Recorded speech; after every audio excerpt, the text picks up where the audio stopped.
Live from the Emerald City in Seattle, Washington, the UFO, Bigfoot, and paranormal hotspot of the Pacific Northwest. Coming directly to you listening in around the world, this, my friends, is Spaced Out Sunday. I'm your host, Michael W. Hall, the paranormal lawyer, occupying the captain's chair tonight for SOR headquarters. We welcome you to tonight's show, including all of our listeners on the digital side at Revolution Radio.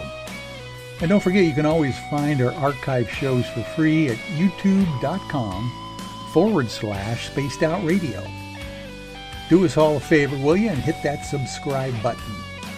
Our website is spacedoutradio.com, where you can have a plethora of features, including rocking out to some Bumblefoot, shopping in our Spaced Out Radio store, and catching up on Captain Shirk's SOR Newswire, and so much more.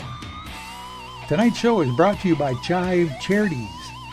Help make the world 10% happier by donating to Chive Charities today. You can find them on our website. Well, tonight's guest on our show is going to be none other than Nicholas Parisi. He is the author and an expert on the famous writer Rod Serling and the Twilight Zone. So we're going to go right into the Twilight Zone for the evening tonight and have a good time going through some of those old episodes and the history behind Rod Serling as well. But of course, before we do that, of course, we always have our good buddy Peter Davenport on the line from the National UFO Reporting Center. He's going to be talking about some of the latest UFO sighting reports around the globe and, of course, across the United States here for the 4th of July weekend. So let me introduce Nicholas first. Are you there, Nick? I'm here, Michael. How you doing? Oh, wonderful. Thank you for joining me on this late night, early morning out there in New York City, or New York, where you're located on the East Coast. And I appreciate your time that you're going to spend with us here for the show. But I think what we did is, first of all, initially introduced you to our good friend Peter Davenport. So let's bring Peter on as well. Peter, are you there? I'm here, and good evening, Nicholas. Hey, Peter. Good to meet you. And nice to meet you. All right, and Peter, if you can get close to that mouthpiece there, that'll help us out with the volume. Well, Peter, as we were talking a little bit prior to the show here, every 4th of July seems to bring a whole bunch of UFO reports as people being out and about in the evening, celebrating the 4th of July, and seeming to see a lot of interesting things they don't necessarily see during different parts of the year. So I'm going to allow you to take it away and just tell me what happened this last weekend. Well, thank you. And I'm at a slight disadvantage, Michael, because these reports for the 4th of July are so recent. I've gotten about 60 of them in the last 24 hours or even less, that I haven't had time to really process them and commit them to memory. But I've got a few. But with regard to the 4th of July, I'll say words before I get into the reports proper. I think this phenomenon started back in 1997, although that may just be the first time that I noticed it. I'll share with our audience a very dramatic event that occurred on the 4th of July, 1997, and I'm going on memory, Michael, but I think that was a Friday afternoon. And I remember it because I was flying back from Newark, New Jersey to Seattle, my home at the time, and I remember that I was flying on a Friday. It was Friday the 4th of July, 1997, but when I got home to Seattle, I received a phone call from an FAA air traffic controller who was in an airport tower in Paducah, Illinois, which is in the southern tip, or maybe it was on the south side of the river, and I guess it would be Kentucky. But he was looking to the north. I've forgotten the time, but he described to me, a blue orb in the northern sky from his vantage point, just streak down out of the sky in an absolutely vertical orientation to the earth and disappear from his sight. I remember very distinctly that he told me he braced for the explosion. It was so dramatic. And little did he know what that object was going to do over subsequent minutes, because apparently when it got close to the earth, it leveled out and it shot to the west. And there were any number of sightings in Illinois and Missouri that night, and perhaps other states as well, that did not report in. But it apparently was a craft. In fact, one of the more dramatic reports came from a young couple who were out in a remote area, parked and having a good time with one another, necking, ironically. And this craft came right up to their car, and it scared the holy living daylights out of them. And that was reported to me by David Marler, who used to be the state director for MUFON for the state of Illinois. And many of these sighting reports were thoroughly investigated, and it was quite a dramatic night. And excuse me, I think our listeners can see the reports on our website if they're still posted. They should be. Again, for the 4th of July, 1997.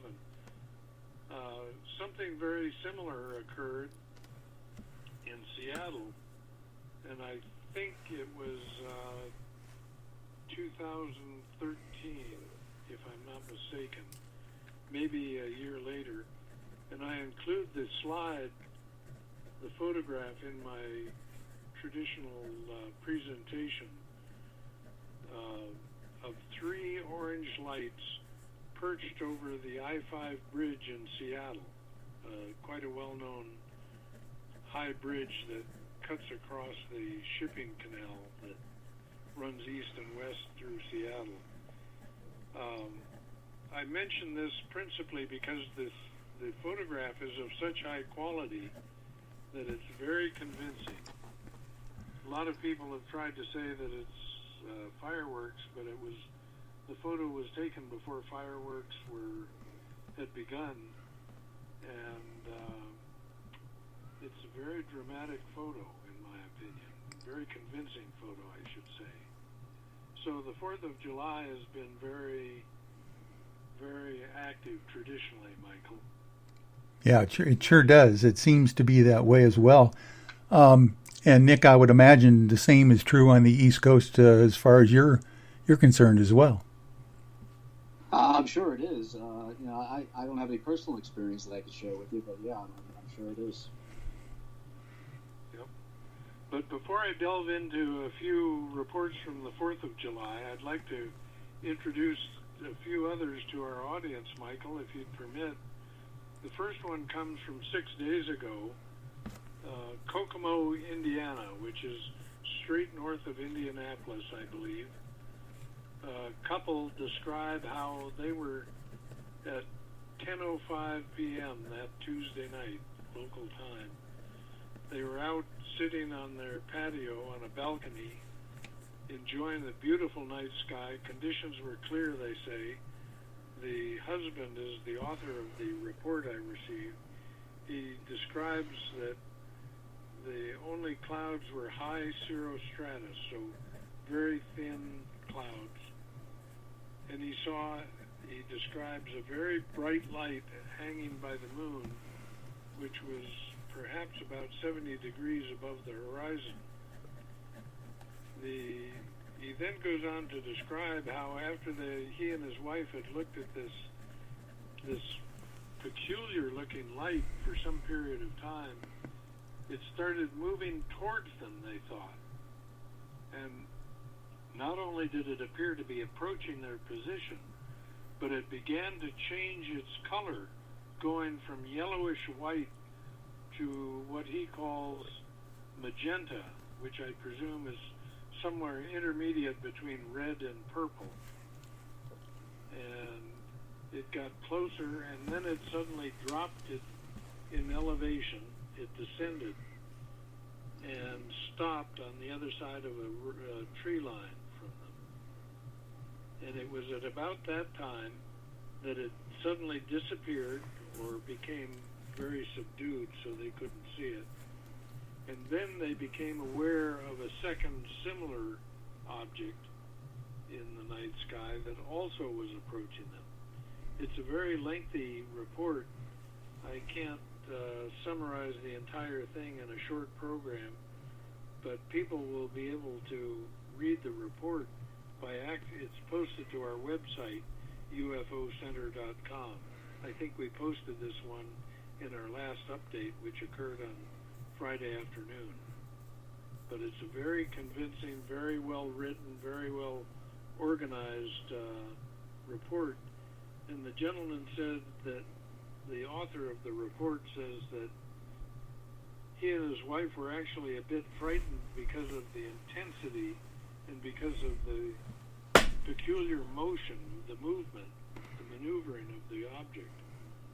It was at times it was very erratic, which of course can be, once in a while can be the result of an optical illusion, but this gentleman is very insistent that it was a very unusual, anomalous event. Very good report. And that was just July sometime, a couple weeks ago, or last week? That was June 30th, last Tuesday, 6 days ago. Got it. June 30th. Interesting. In Kokomo, Indiana. Kokomo, Indiana, exactly. Okay. So, but it's very unusual for an object to go from a yellow light to a magenta-colored light. Not a red light, he points out, but a magenta-colored light. What it was, we'll probably never know, but I'm getting a lot of reports like this, Michael. People reporting red, orange, or yellow lights. And I have no idea what they are. Yeah. But well, it doesn't seem to be that they're wanting to be stealthy for sure. If they're, having different colored lights and changing them as well. So that's fascinating. Okay. Yep. Well, and that was just, my gosh, that was just last week. Within the last week. Yeah. Within the last week. Yep. So it's a good one. I have a little feedback on the line. I don't know if you can do anything about that. Okay. Trying to deal with the low volume on your end as well. So that's what I'm trying to do here. Maybe we can get you to speak right into the microphone there, and I will try to turn it down to get rid of that feedback. Okay. And I'd like to go to a second report, which happened just a few minutes after the report or the sighting in Kokomo, Indiana. The second report is from Ashland, Oregon, which is on the I-5 corridor, Interstate 5 corridor, just north of the California line. And an adult female reports that at 7:28 p.m. last Tuesday, again on the 30th of June, she and her 3-year-old son were outside admiring the beautiful evening sky, I guess it would be at that hour, although still light, and they became aware of a very bizarre-looking metallic sphere. She said it was like a freakishly small blimp, except instead of being elongate, it was perfectly spherical, and it was spinning, and it was traveling across the sky, going from north to south, and as it spun, she points out it gave off intermittent reflections of the sun. But it was distinctly metallic, and suddenly, after only 20 seconds of observation of this object, it suddenly just, as she blinked, it disappeared from her sight. So wow, it just disappeared in a blink of an eye. Yep. And that was less than 30 minutes, about 20 minutes after the sighting in Kokomo, Indiana. Whether there's any relationship between the two, have no idea. Of course, we'll never know the answer to that question. That would be very difficult to pin down. You know, it's always fascinating to me when people report objects that are spinning, you know, in the air like that. You wonder how the heck would there be any occupants in a spinning vehicle like that, or is it just the shell that's spinning and nothing spinning on the inside? That's always fascinated me. Yeah. And I've received a number of reports, probably 3 or 4 reports over the last month of similar phenomena, similar events. In fact, I just received yesterday some very good video of an object, of 3 objects actually, in the Florida sky. I think it's Florida.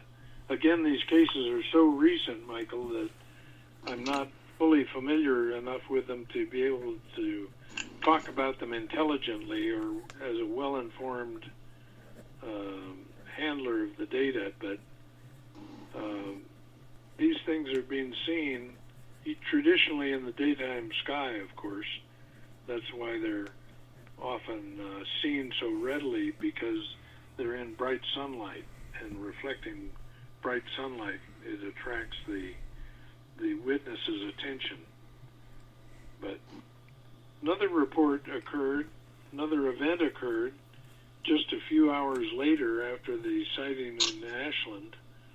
This one's from Boise. A gentleman describes how at 11:40 p.m. he and his wife were standing outside, and suddenly their attention was drawn to a very intensely bright green light that streaked over downtown Boise, going from, I believe, from west to east, although I'm not sure of that quite yet, which is an unusual direction for a meteor, because most meteors, a meteor can go any direction at once, of course, but because the Earth is moving around the sun in a counterclockwise direction as you look down on the sun, most of our meteors come from the east.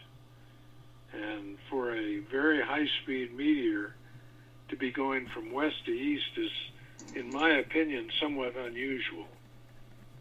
But green is also a very unusual color for a meteor. Not impossible, I'm led to believe.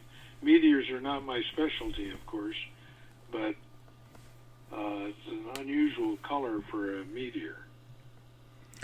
Yeah. There's a lot going on. And this would be something that, people in Boise, obviously, they know what meteors look like typically. So obviously this is something that caught their attention as being unusual, it sounds like. Yeah, it dominated their attention. It was so bright and so dramatic in the nighttime sky. So I'm getting a lot of reports like that, and I don't know what to make of them. Green is, I mentioned earlier, green is a very unusual color for a meteor, but not impossible, I'm led to believe. I've read articles on meteors that suggest that a meteor that's traveling at an unusually high speed, such that the temperature of the burning rock is exceedingly high, it can incandesce in the green spectrum, because of copper in the meteor body, or because the rock is ionized so exceptionally actively, so exceptionally dramatically, that it incandesces in the green spectrum. That's not confirmed. I would be unable to confirm it, but it's noteworthy that there can be some meteors that are green. Yeah, we've heard of those green fireballs for sure, but they seem to be a little bit different than meteors even as well. The orange fireball, the green fireball. But the interesting part from what you're telling me mostly over the historic period is that a lot of these things don't come down and land or come towards the surface of the planet, there seems to be almost going sometimes horizontally through the night sky. That's fascinating. Yep. And there were green fireballs reported back in 1952 in either Arizona or New Mexico. And you mentioned that they go horizontally. In those cases, the lights were seen almost stationary.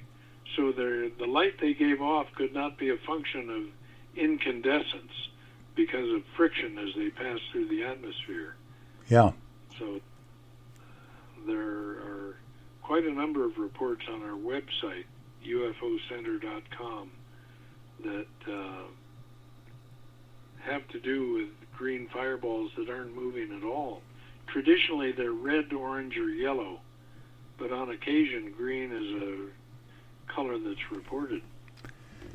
You know, it's probably interesting to tell folks, Peter, that they can go to the National UFO Reporting Center and actually look up their neck of the woods to find what sighting reports have happened in their neighborhoods and in their states, right? Yeah, correct. We've set up the website so that people can look at all the reports from their state or surrounding states. All the data is sorted either by date or by state or by date of posting or by the type of object seen. There are 4 categories that people can search by. And they can just go to their state and scroll down the one-line summary of the report until something catches their fancy. And then they can click on the report and read the entire text of it. Yeah. Yeah, so they have the option of going through and reading a synopsis, or if they want to really get into the detail, they click on it and then you can read the whole report. It's really fascinating to find certain patterns that seem to happen in certain areas around the country. Yeah, and while I'm at it, I would mention that South Carolina is unusual in the sense that we are frequently getting reports of these red, orange, or yellow fireballs I alluded to earlier in this program, seen out over the water to the east and the south of South Carolina, specifically from the cities of Myrtle Beach, North Myrtle Beach, Pawleys Island up north of Georgetown on the coast, and generally Horry County, Horry County. And we're getting a lot of reports, and I'm trying my level best to interest the local press, members of the press, to do some investigation and try to find out what is causing all these sightings. A lot of people have suggested that because of a heavy military presence in South Carolina, that may be the cause of it, but I don't think so. In many instances, the objects are seen at a high angle of elevation, 45 degrees angle of elevation over the water, and that would be, and they're stationary, and they're long-term, long-duration lights, probably not flares, and they're seen to maneuver relative to one another. That also militates against there being some kind of floating light suspended, for example, by a parachute. And rarely, if ever, have I ever heard anybody claim that there's smoke emanating from them. So there are a lot of very strange events in Horry County, South Carolina, and people might enjoy reading those. Well, that's kind of reminiscent, obviously, of the recent 2015 sightings by the military, off the USS Roosevelt, of those spheres with squares inside them that seem to be zipping by the cockpits of some of these FA-18 jets out there. Oh, my. Those are interesting, captivating reports. And you've been involved in that, so you're probably much more familiar with those reports than I am. I'm not sure we've ever received a report from any of the pilots involved in those two intercepts, one over the Atlantic and the other over the Pacific. Yes. Yeah, it's starting to get the attention of the Senate, that's for sure. And the intelligence committees, they're asking for these in-depth reports nowadays. So it is going to be interesting here, Peter. By the way, before we get too far, we're going to take our break here in just a moment, but let's make sure we give out that hotline phone number to the National UFO Reporting Center and tell people how that P.O. box again, if they want to send a few dollars your way to help, defray some of your costs that you've been incurring all these decades. Thank you for mentioning that. The hotline telephone number, which has been the same since 1974, is area code 206-722-3000. That's area code 206-722-3000 for recent sighting reports. And our website address is just ufocenter.com. And for our Canadian neighbors to the north, we spell center a little strangely, ufocenter.com. And if people would like to send a couple of bucks to help us defray our costs, they can mail a check to the National UFO Reporting Center, P.O. Box 700, Davenport, Washington. I almost said Seattle, my former residence. So P.O. Box 700, Davenport, Washington, 99122. And thank you for allowing me to do that, Michael. Oh, you're welcome. You're welcome. Thank you again, Peter, for all of your hard work and for coming back on a weekly basis and give us these update reports. You relax after the 4th of July weekend here, and we will probably be talking to you next weekend, but we're going to take our break now, so Nick and Peter, just hold on, and we'll be right back with Spaced Out Sunday. Hey, Spaced Out Radio fans. It's John Resnick, founder of the Chive and Chive Charities. Our goal is to make the life of veterans, first responders, and those with rare medical conditions 10% happier.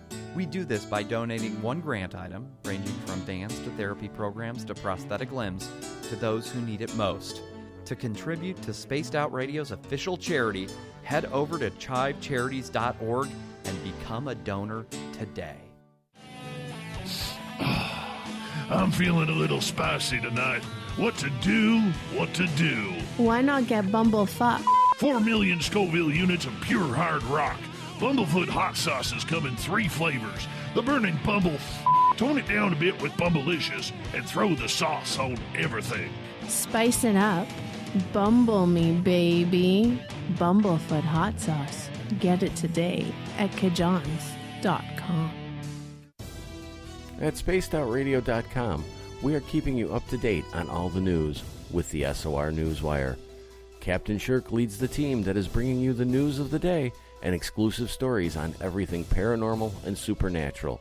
It's free to read, it's updated daily, and it's right there for you.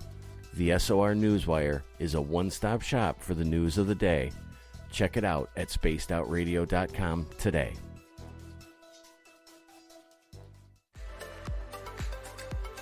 Are you looking for great advertising value for your company? Look no further than Spaced Out Radio. We have a multitude of places to get your name out there, including commercial ads during the show, special promotions, and banners on our website. Our audience is proven to support the companies that support our show. We can make your budget work for you. So for more information, please contact us at sales@spacedoutradio.com.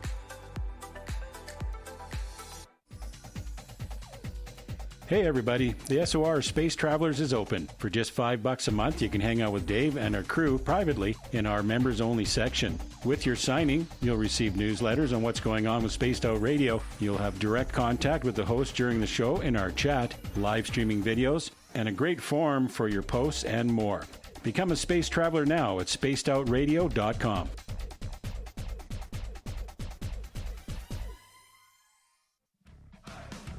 Are you addicted to the woo? Good, me too. This is Dave Scott, and you can woo it up with me every Monday through Friday, starting at 9:06 Pacific, 12:06 a.m. Eastern, for 3 hours of great entertainment in the subjects you love.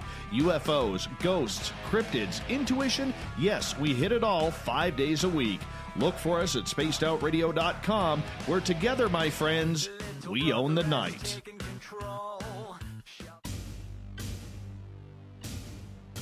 You wanted new SOR gear, and now you can have it. The SOR Vault is fully stocked with t-shirts, hats, hoodies, mugs, and everything in between, with great logos for you to choose from. So head on over to spacedoutradio.com, click on the SOR Vault, and go shopping. Pricing is quite affordable, and you can look good representing your favorite show. So go to our website and pick up your new SOR wear at the SOR Vault today. Need that weekend's supernatural fix? Look no further than Spaced Out Saturday right here at spacedoutradio.com. I'm Stacey Edwards. And I'm John Edwards. Each Saturday night, Stacey and I are going to bring you the best in paranormal, cryptids, UFOs, you name it, and we're going there. It's all about the experience and to share the knowledge with all of you. So tune us in every Saturday night on Spaced Out Saturdays, starting at 9:06 p.m. Pacific, 12:06 a.m. Eastern, only at spacedoutradio.com. From the heartlands of Canada to beards around the world, we know how to take care of you. Fill your follicles with the Mighty Moose Beard Oil. All our oils and balms are handmade and 100% natural ingredients because we care about your beard. And hey, use the promo code SOR2019 and get your Mighty Moose Beard Oil today. You can check us out on our website, mightymoosebeard.com.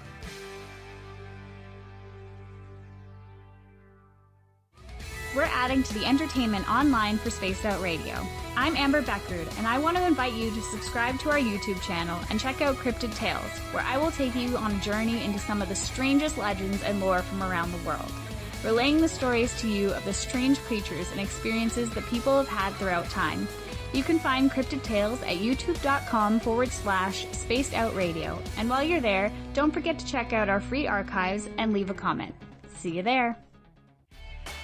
Cold drinks, great food, and the best music in Vancouver. The Moose Vancouver is the place to be, open until 2 a.m. nightly. Everything on the menu starts at just $6.95. Who serves food that cheap anymore? At the Moose, you'll never know who you'll run into. Rock stars, actors, athletes. It's the place everyone wants to be. So join us at the Moose Vancouver, the official party bar of Spaced Out Radio. Hello everyone, this is Ryan Stacy from the Experiencer Support Association, otherwise known as TESSA. We're glad to team up with Spaced Out Radio to help investigate your experiences on the SOR Sightlines Report.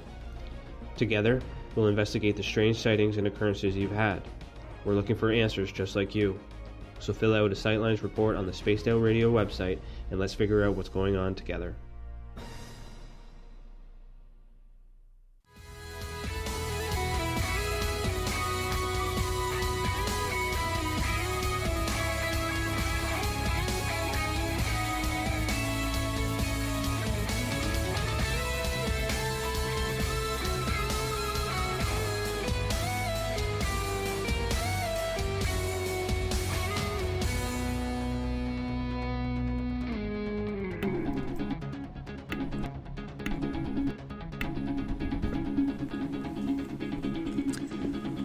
Welcome back to Spaced Out Sunday, everyone. Thank you for joining me. This is Michael W. Hall, the paranormal lawyer, hanging out tonight with Nicholas Parisi. And we're going to have a fun show tonight. I appreciate Nick holding on with us during that first half hour of the show with Peter Davenport. That was fascinating. Listen to some of those UFO sighting reports that have happened over the 4th of July weekend. But now I want to introduce you to a gentleman who's going to be our guest here for the next and the rest of the show. Nick Parisi is a paralegal and a board member of the Rod Serling Memorial Foundation. He has been a presenter at many of the Twilight Zone conferences and is an author of the definitive biography of Rod Serling, entitled Rod Serling, His Life, Work, and Imagination. If it weren't for Rod, there would not have been a Kolchak, In Search of, or Ancient Aliens and the X-Files. Many late-night talk radio shows would not be as interesting either, and tonight's listeners will learn more about some of the behind-the-scenes info in their favorite Twilight Zone episodes. Rod Serling's work on the movie The Planet of the Apes, believe it or not, Night Gallery, the television show, and 7 Days in May, the film, and many other projects that he worked on. So, Nick, I want to welcome you to Spaced Out Sunday. How are you? I'm good, Michael. Thanks for having me. Very happy to be here. Oh, wonderful. Thanks for hanging in there with me during Peter's report there. It's kind of fascinating to hear that stuff, isn't it? Yeah. No problem at all. Have you ever seen anything strange yourself in the night sky? I can't say that I have. No. Nothing strange. Yeah. Well, you've been dealing with a lot of strange things here, it sounds like, during your lifetime. How did you actually get interested in the Twilight Zone to begin with? Were you a fan just like everybody else? Yeah. I became a fan when I was a kid. I mean, I think the Twilight Zone has, even when it was first airing, it had a very large following amongst young people. And I became a Twilight Zone fan when I was probably about 10 years old. I was watching it on WPIX, Channel 11 here in New York. It was sometimes very late at night for a 10-year-old, but I would stay up as late as I could and watch it. And I became a fanatic for it, and it just kind of blossomed into an interest in all things that Rod Serling had done, even outside of the Twilight Zone as well. So it led to a whole lot of other things from the Twilight Zone. Yeah. Yeah, what fascinated to me when I first watched those old black and white television shows, right? Remember when we were growing up and there wasn't color TV? Of course, yeah. That Rod Serling had the most amazing monologues to introduce each one of these screenplays that typically he wrote. What an opportunity for anybody like us to be able to listen to the actual writer who wrote the episode, for instance, in Rod Serling's case, over 250 of them or whatever that was, and have him explain kind of the sentient parts of what we're about to watch. Wasn't that kind of fun to watch him do that? Yeah, absolutely, and there was the way you put it is exactly right. That he wrote. There was actually 156 Twilight Zone episodes, and Rod Serling wrote 92 of them. So he wrote the majority of them, and to see the writer on screen was Rod Serling gave the writer stature. I mean, you didn't see writers on screen before Rod Serling. Rod Serling was the first, really. You had Alfred Hitchcock who would introduce his show, but he didn't write. He didn't write the shows, and he didn't really direct too many of them either, actually. So he was just kind of the mascot, so to speak. But Rod Serling, this was his show, and he wrote 92 of them, and to this day, I meet people who think he wrote every one of them, probably because he introduced them, and it just sounds like he wrote every one of them, but he wrote 92 of the 156. Well, that is quite impressive, obviously, and of course, you've got some history behind some of his earlier work before he did all those, almost 100 episodes of Twilight Zone. That he was such a prolific writer himself. Was this something that you were interested in writing yourself? Because obviously you're a writer, you wrote a book, but how did you get started in the idea that you could become a writer yourself? Well, writing in general is something that I've been interested in for my whole life, pretty much. I'm also a musician, and I've written lyrics for every band I've ever been a part of. So I'd always had that as an outlet for my writing in terms of lyrics and poetry and that type of thing. And I had tried my hand at writing fiction several times, and I still do write fiction, and I hope to pursue that more as time goes on. But as far as this particular book went, it was just it became pretty clear as soon as I started the research into it was kind of a passion project for me. I wanted to kind of document Rod Serling's work. I mean, inside and outside of the Twilight Zone, and no one had ever quite done it in the way that I do it in this book. And I initially started to document the work just for my own, information, edification. But as soon as I started, I realized there's a book here. It was very, very quickly that I realized there's a book. So it blossomed into a book, pretty much right after I started the research. Well, and that must have been a little intimidating, obviously. A writer like yourself writing a book about a writer like Rod Serling. Yeah, well, the nice thing about it, a couple of things. I mean, the one thing I had going for me, and this is, I guess, just a blessing, is that when immediately after I started it, as I said, as soon as I started the research and I realized this is a book, I had a very, very clear picture in my head of what the structure of the book would be. I knew exactly how I wanted to present this information, because the book is fairly, I think it's structured fairly unusually. It's not strictly a biography as most biographies would be. It's part biography, but it's also part reference guide, and it's part literary analysis of Rod Serling's work.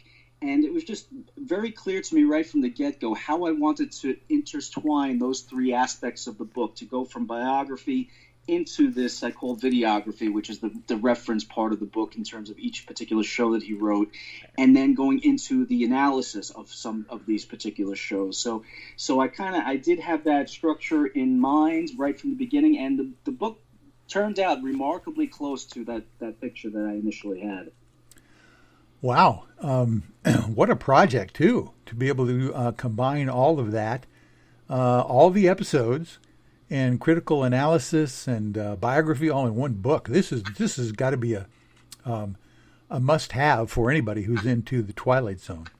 Well, I hope so, and I hope that it's as I said, it's the first book that actually covers all of Rod Serling's work. So it's right from his first script in 1950 that was on TV. So this is 10 years before the Twilight Zone, or 9 years or so before the Twilight Zone, and it goes straight through the Twilight Zone into a bunch of other things that he did afterward, all the way to the end of his life in 1975. So if anyone is interested in anything that Rod Serling wrote, be it the Twilight Zone or Night Gallery or Planet of the Apes that you mentioned, or 7 Days in May, or the early stuff like Playhouse 90, all of that stuff, it's covered in some way in this one book. Wow. How about yourself? Did you always grow up in the East Coast in New York City, or tell us a little bit about yourself and your family? Thanks. Well, I'm a Long Island guy. I grew up grew up in Brentwood, New York. It's on Long Island. Right now, I'm not too far from Brentwood, and I've lived there my whole life. I'm a New York guy, and as I said, we had one particular station, a local station, WPIX here, that would show, as I'm sure so many stations across the country did, in syndication, they would show Twilight Zone and Star Trek. We're back to back just about every night, and so I became a huge Star Trek fan at the same time, and so it was that's how I grew up watching the show, and I just as I said, I'm a musician. I've people can look me up on YouTube and see some of my clips on there of different bands I've been in. I've released a few CDs with different bands I was in, but I'm pretty much officially retired from the music business now, and I'm doing the writing, and I'm the president of the Rod Serling Memorial Foundation, which people can check out at rodserling.com is our website for that. Oh, fascinating. So tell us a little bit about your you as a musician.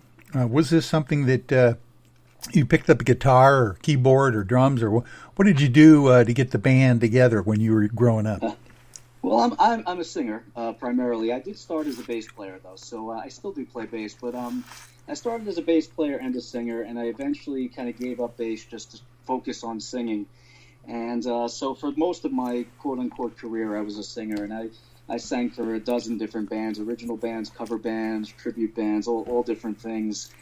And the one band that I was in, I guess probably the longest, was a band called Arioch. It's A-R-I-O-C-H, Arioch. It was the name of a character, actually, from a book series. But and that band released a CD years after we broke up. We actually got a call from a record label called Retrospect Records, and they had a copy of our demo that we did, and they wanted to release it as a CD. We said, yeah, go right ahead. So if people want to go on retrospectrecords.com, you'll find my band from 1989 on there, which is kind of a trip, But so I was a singer in that band, and I sang for a bunch of Long Island is, for a while there, was known as kind of the tribute capital of the world. Probably it was for tribute bands, and in terms of there are you probably know there are Elvis tributes. Obviously, there are Beatles tributes, but Long Island has had tributes for everything. And I was in a Scorpions tribute band. I'm going to rattle off a bunch of '80s metal bands. Yeah.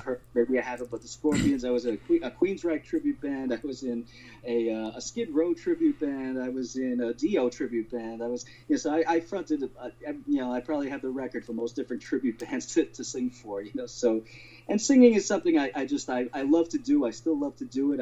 I still do it in certain ways, but I don't have the drive to get out there and kind of put a band together and bang my head against that particular wall anymore. It's just not something I really want to do. But music is always going to be in my blood.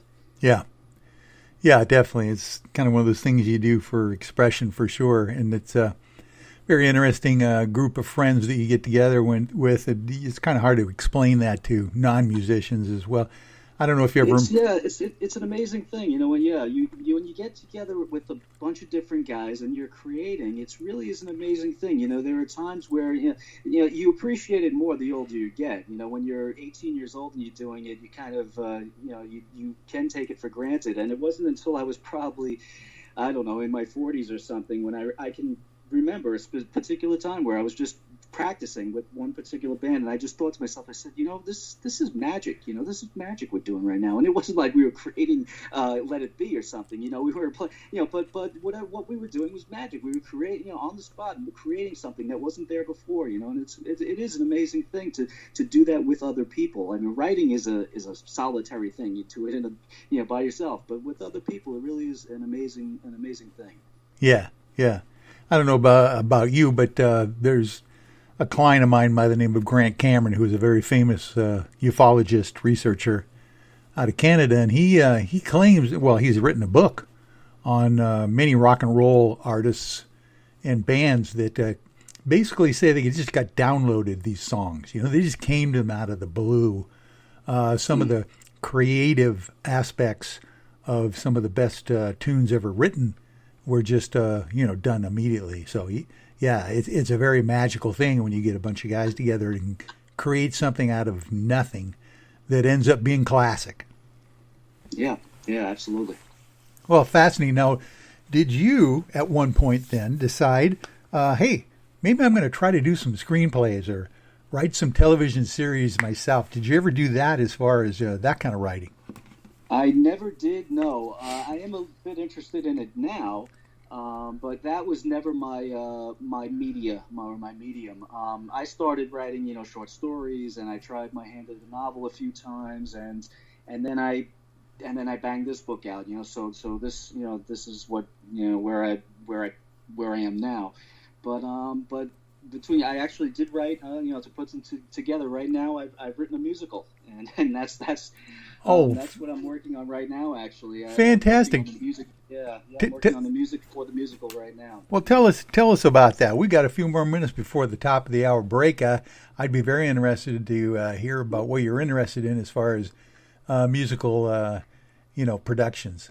Yeah, well, it's unfortunately, I'm gonna have to keep the subject matter under wraps. Actually, I can't really tell you too much about what it's about. Oh, that's all right. But I have finished the book. The book. So the script is done and the lyrics are done, and most of the music is done either. As I said, I'm a bass player, so I've written a lot of the bass parts. Just kind of the foundation and some piano as well. I tell you, during this COVID thing, being quarantined, one thing that's happened is I've gotten a lot better as a piano player. I started out very, very rudimentary, and now I'm actually okay. I'm a pretty decent piano player now. So yeah. So I've been doing that and just getting the music together. But it's a really exciting thing, and I can tell you that I think it's really good. I mean, that's as silly as it may sound. I think it's really good, and I can't wait to get the music actually to the point where I can shop it as here's the demo of these songs, and this is the book, and what do you think kind of thing. It's the next thing on my horizon right now. Oh, that's exciting to create an actual musical. Is it? Well, let me ask this: is this musical comedy or is it straight? No, it's a drama with some science fiction and fantasy elements to it. Oh wow! All right up our neck of the woods here on Spaced Out Sunday, that's for sure. Yeah, there you go. We'll have to have you come back and talk about it at another time when you can get into the details of that. That's fascinating. Is this kind of something that you collaborate on when you're writing music like this, or is this something that you're pretty much a lone wolf on and you get it out there and then you bring other people in for the project later?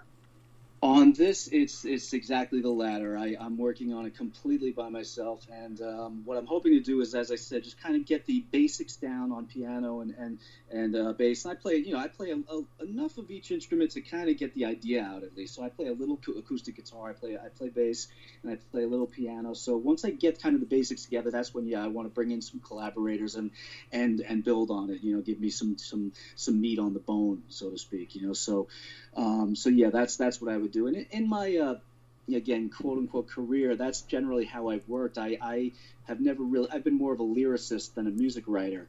So I've always worked with other musicians to write songs, but now with this one, I'm writing the song myself, at least as far as the structure goes and everything. And then I'll bring somebody else in to give me the kind of the cherry on top. Yeah. Oh, that's fascinating. So you're kind of stretching yourself a little bit, right? You're pushing yourself as far as doing the whole Smigolian rather than piecemealing it with a band. That's great. Yeah, no doubt. Was this something that it sounds very similar to what you've studied and learned about Rod Serling? Wasn't he the kind of guy that would basically just sit down and do it all himself? Yeah, and believe it or not, Rod actually wrote a musical himself one time, as strange as that may sound. He wrote it with Steve Allen, the comedian and musician. Steve Allen was actually a musician as well, and he wrote a musical with him. It wasn't produced, but he did. But yeah, in general, Rod Serling was a lone wolf kind of guy. He writing again is a lonely business. So but on the Twilight Zone, he was the writer, he was the host, he was the narrator and host, he was the executive producer. And he would say that he was with that show from the moment it woke up to the time he put it to bed. He did everything on that show. Yeah. So yeah, he was the man on that particular show, and he was that's the way he wanted it. It was his baby, and he treated it like that. Oh man, you really piqued my interest when you said that Rod Serling got together with Steve Allen. And wrote him. I'll tell you why, because I have always admired Steve Allen. I mean, this guy is a genius, as Rod Serling was. Musically, performing wise, Steve Allen was a great pianist and a comedian. I mean, he could do it all. I can imagine two of those polymorphs getting together and collaborating on something. Is there any way we could find out what this musical was or anything? Yeah, what it was, and they were very good friends, Rod and Steve Allen. They were close friends, and the musical was a musical based on a script that Rod wrote for Hallmark Hall of Fame called A Storm in Summer. And it was actually one of Rod's biggest hits after The Twilight Zone. It was a critical success, a ratings success. And it was so successful that Rod tried to kind of modify it into lots of different mediums. So he actually wrote a novel based on it, which is now sadly lost apparently. And he wrote a musical with Steve Allen based on this script, and that was not produced. But he did also write a straight up stage play of it, and that was produced in San Diego in 1971 or 2. And it bombed, honestly. It closed the theater. Rod Serling said, "I've heard of plays, wiping out backers, but I never heard of it closing a theater before." It actually closed the theater. So he tried in various different ways, but so it was a musical based on that particular show, which is a great show. If your listeners, I'm sure it's one of those unheard of shows that Rod wrote. It's called A Storm in Summer, and it's if anyone wants to track that down, it's well worth it. It's a great show. Oh, I will definitely do that because some of the other things that he's written that really didn't get a lot of publicity over the years, I've gone back through and just marveled at the writing capability that he had in putting storylines together. So that's Storm in Summer. That's going to be something I'm going to look up to take a look at there, because I can imagine those two guys collaborating together on something unique like that. That's fascinating. We're going to take a break again at the top of the hour here right now, and then we're going to come back 6 months later, and we're going to really get into the details of what you know and have come across in the writing of this phenomenal biography of Rod Serling. So hang on, folks. We'll be right back with more Spaced Out Sunday. Looking for creative ways to get your company out in the public? How about advertising on Spaced Out Radio? Our sales department is waiting to hear from you, and we can work around any budget. From commercial spots to banners to special promotions, there are many opportunities to get your name and product out to our SOR listeners. For a price guide and more information, please contact us at sales@spacedoutradio.com. If you like it hot, real hot, then heat up your meals with Bumblefoot hot sauce. Get your Bumblefoot hot sauce today. The sauce, Bumblicious, and the 4 million Scoville unit Bumble. We're going in hot, real hot, coming out even hotter. Keep the milk nearby and tantalize your taste buds tonight. Bumblefoot hot sauce, available now at kajans.com. Get your horns up with me on Spaced Out Radio. This is Ron Bumblefoot Thal. Come tune in to SOR where you can hear me rock out with Little Brother Is Watching, the official theme song of Spaced Out Radio.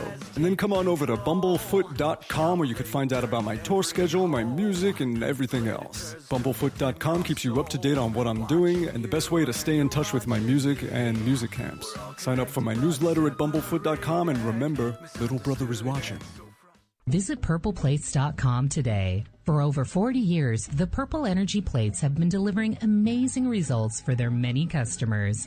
Inspired by the great genius Nikola Tesla, the harmony, healing, and energetic effects of the plates have proven over and over to be beneficial and often miraculous to thousands of customers. Check their site for daily specials and choose from their many energy products. You won't be sorry. Visit them today at purpleplates.com. The SOR Vault is open for business, and do we have some cool swag for you to pick up? All you have to do is head over to our website and click on the SOR Vault. You have a variety of cool logos to choose from, and put them on anything you want. T-shirts, hoodies, hats, coffee mugs, you name it, we can get it to you. So do your shopping by supporting the store you love. Get your Spaced Out Radio swag at the SOR Vault today.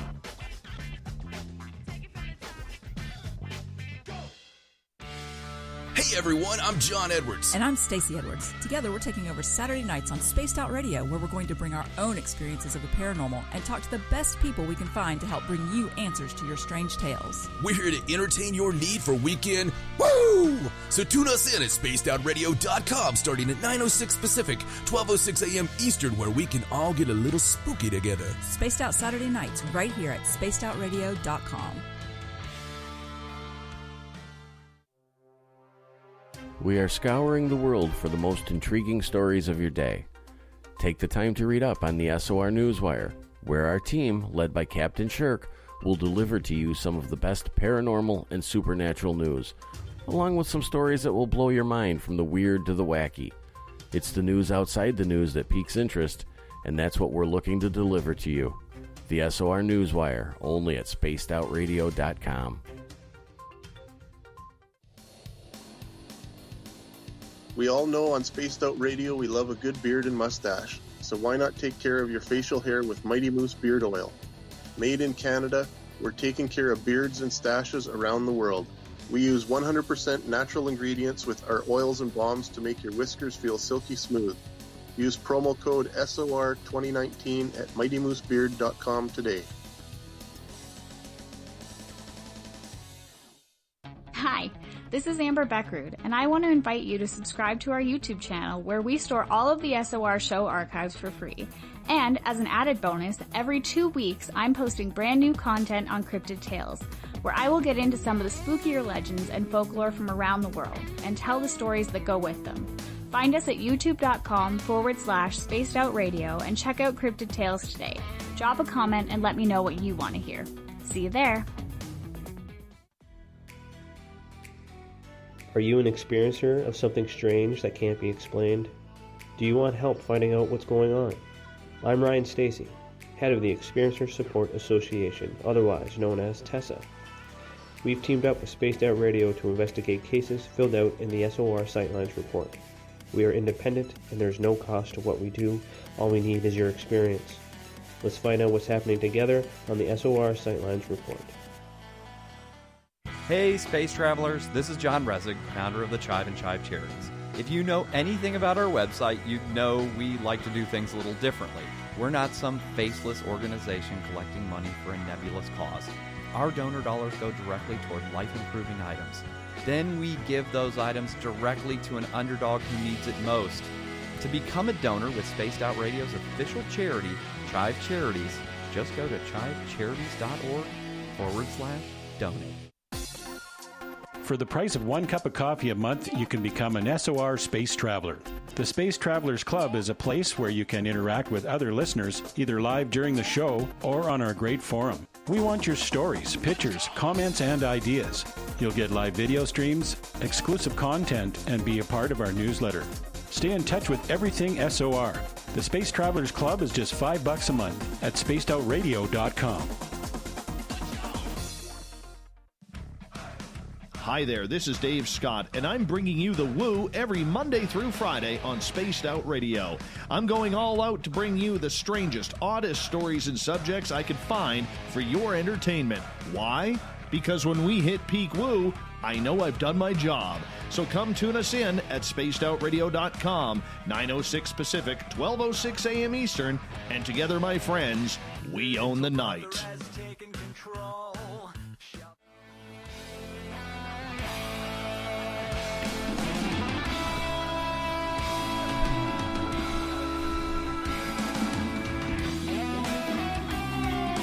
Welcome back to hour number 2 of Spaced Out Sunday. I am your host, the paranormal lawyer, Michael W. Hall. Thanks for joining me. We welcome back everyone listening in on our terrestrial affiliates, WQEE 99.1 FM in Noonan, Georgia, and UPRN 107.7 FM in New Orleans. And on the digital side, we are very proud to be on Revolution Radio. Don't forget, you can always check our archives for free at youtube.com/spacedoutradio. Just do us a favor and hit that subscribe button. Our website is spacedoutradio.com, where we have a plethora of features for you there, including rocking out to some Bumblefoot, shopping at our Spaced Out Radio store, and catching up on Captain Shirk's SOR Newswire, and so much more. We are going to be back here. We are back already with Nick Parisi, and we are talking about Rod Serling and the Twilight Zone. And it just occurred to me, Nick, I don't know if you've seen this new, I think it's Netflix or maybe it's Prime, Amazon Prime, the new film that's been out for a while called The Vast of Night. I have not. I have heard of it, though, but I haven't seen it yet. This is a fascinating film done on a real low budget, by the way. Excellent. About basically UFOs that have been buzzing a small Midwest town in the middle of the night, that kind of thing. But they start out the entire film as if the film is a Twilight Zone episode. I think you're going to love it. Yeah, I'm going to have to check that out. I heard it had a Twilight Zone kind of feel to it, but I didn't realize it was explicit like that. Oh, it's very. I mean, they have the old-fashioned television set. They have the intro, very like the Twilight Zone. They call the show very similar to the Twilight Zone, but not the Twilight Zone. But I think you're going to really love how they were done, how they did the film. And how they actually put the storyline together. I think Rod Serling would have been proud to have this film kind of emulate, his formula there. By the way, can you tell us anything at all that you might know about the intro, the classic intro to the television series, and how they decided to put all those images together to kind of get our attention for the television series every week? Well, sure. Maybe your listeners may not know or may not remember, but there actually was a different introduction for each season of the show. There were 5 seasons, and there were at least 5 introductions. There were actually a couple of other ones that were used for like a couple of episodes here and there. So there were actually 6 or 7 different introductions. Some of them are just slightly different, a word here, a word there, but most of them are pretty vastly different. And I think the one that you're referring to, I have a feeling, is actually the introduction for the 4th and 5th seasons. Which is you unlock this door with the key of imagination. Beyond it is another dimension, and you see the door, and the E equals MC squared sign, and then the window shattering, and that was done by well, it wasn't Rod Serling. He didn't. He wrote the introduction. He wrote the words, obviously, but the imagery was somebody else's.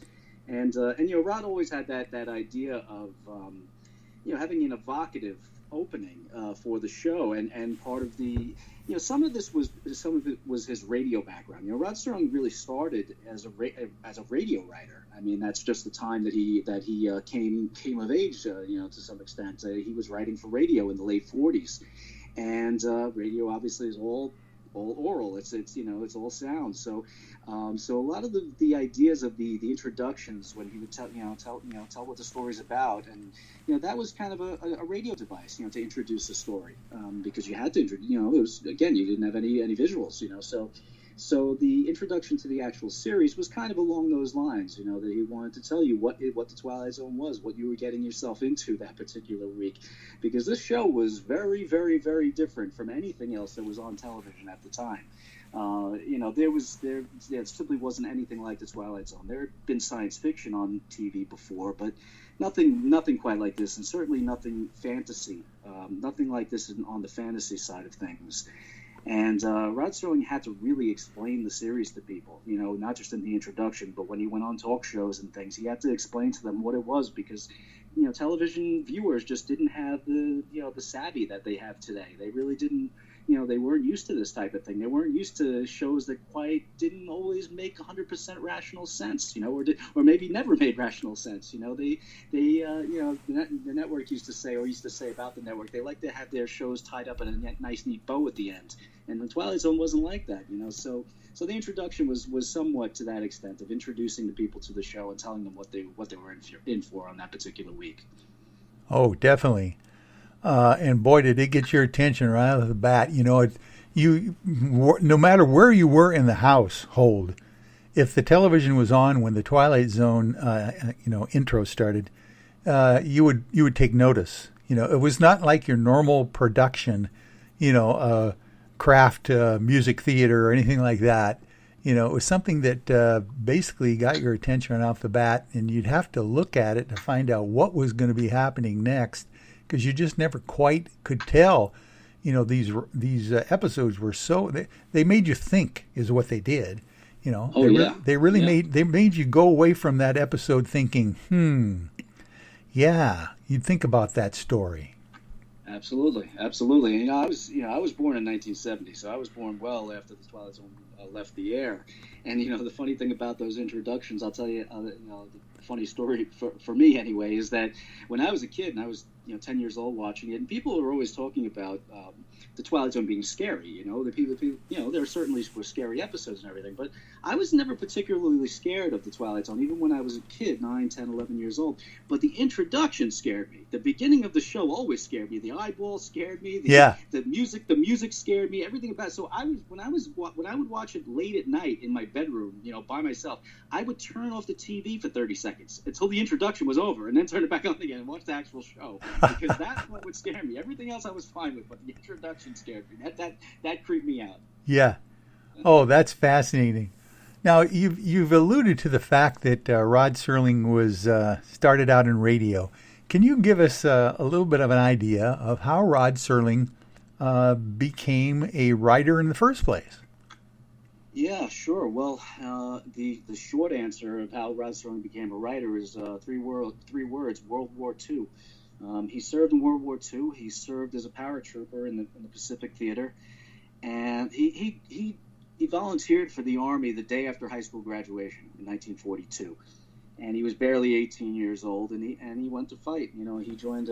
He became a paratrooper, and he fought in the Philippines and later in Luzon, And he explicitly said that when he came back, he began writing, well, really during the war, even during the war, but particularly when he got back, he wrote as a form of therapy. He wrote because he wanted to get some of this stuff out of his gut. And he knows that's verbatim, out of his gut and onto the paper, you know.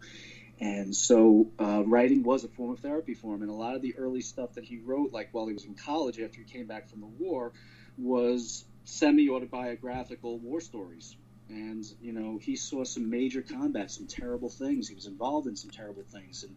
And so he came back like so many other guys did with PTSD and just trying to make sense of it all, trying to, you know, he said he was at loose ends and bitter about everything. And he started writing as a form of therapy. And he started with short stories. He tried to write a novel, and it didn't quite work out. And radio, you know, listen, he was a child of the radio generation. He loved listening to radio. You know, all of, you know, The Shadow and you know, all the shows that were popular at the time. And oh yeah. So he started writing for radio, and Rod Serling was a go-getter. I mean, he was motivated. This guy came back from the war, and he was just nonstop work. He was focused and he was energetic, and he just wanted to, you know, do what he wanted to do. So he went to college at Antioch College in Yellow Springs, Ohio. That's where his older brother had gone, and he went there. He followed in his brother's footsteps. And at Antioch, he basically took control of this dormant radio station, WABS, the Antioch Broadcasting System. Nobody was doing anything with it. It was there, and he said, "Well, I'm gonna take control of this thing." And he did it. He created a weekly dramatic program. He wrote every episode of this particular show. And he wrote for radio in college, and then he started sending out radio scripts to the to the national shows, and one after another, they were rejected. I mean, he was able to paper his walls with the rejection slips, but eventually, you know, he sold one, and he actually won won a runner-up prize in a contest that was a real big deal for him for a radio script, and he ended up getting an agent, and you know, and after a very, very slow start, the rest was history. Eventually, I mean, he eventually did break through, obviously. Wow. Oh, that is fascinating to me. He started out at Antioch College at their student-run radio station there, and just basically resurrecting it, sounds like. Yeah, that's exactly what he did, and he became the station manager. And you know, Antioch College is an interesting place. I did go there. I went there as part of my research for the book, and at the time, and even, you know, throughout its history, it had kind of an unusual, you know, system that they had there. They had a system of where students would go there, and they would be students for one semester, and then they would go work for another semester. They would alternate work and study. In most colleges, I mean, when I went to college, you know, when I was a junior, they said, okay, well, try and get some internships, and you would go out and you would become an intern at some place while you were going to school, and it would be only when you know, maybe when you were junior and senior, maybe earlier. But at Antioch, from the time you were a freshman, you went to your freshman year, you went to one semester, and then they said, go get a job, and you would get a job someplace for the next semester, and so you would alternate, you know, work and study. And Rod interned at several radio stations, in Ohio, in New York, around St.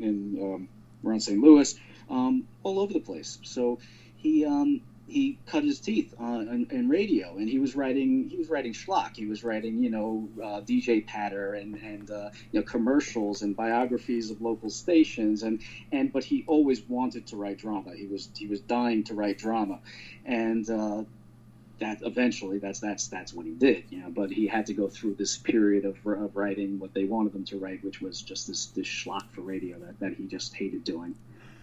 Well, and now let me clarify this: was he going to college there at Antioch on the GI Bill after he was in the military, or was this okay? So he came back from the war and then went to college there.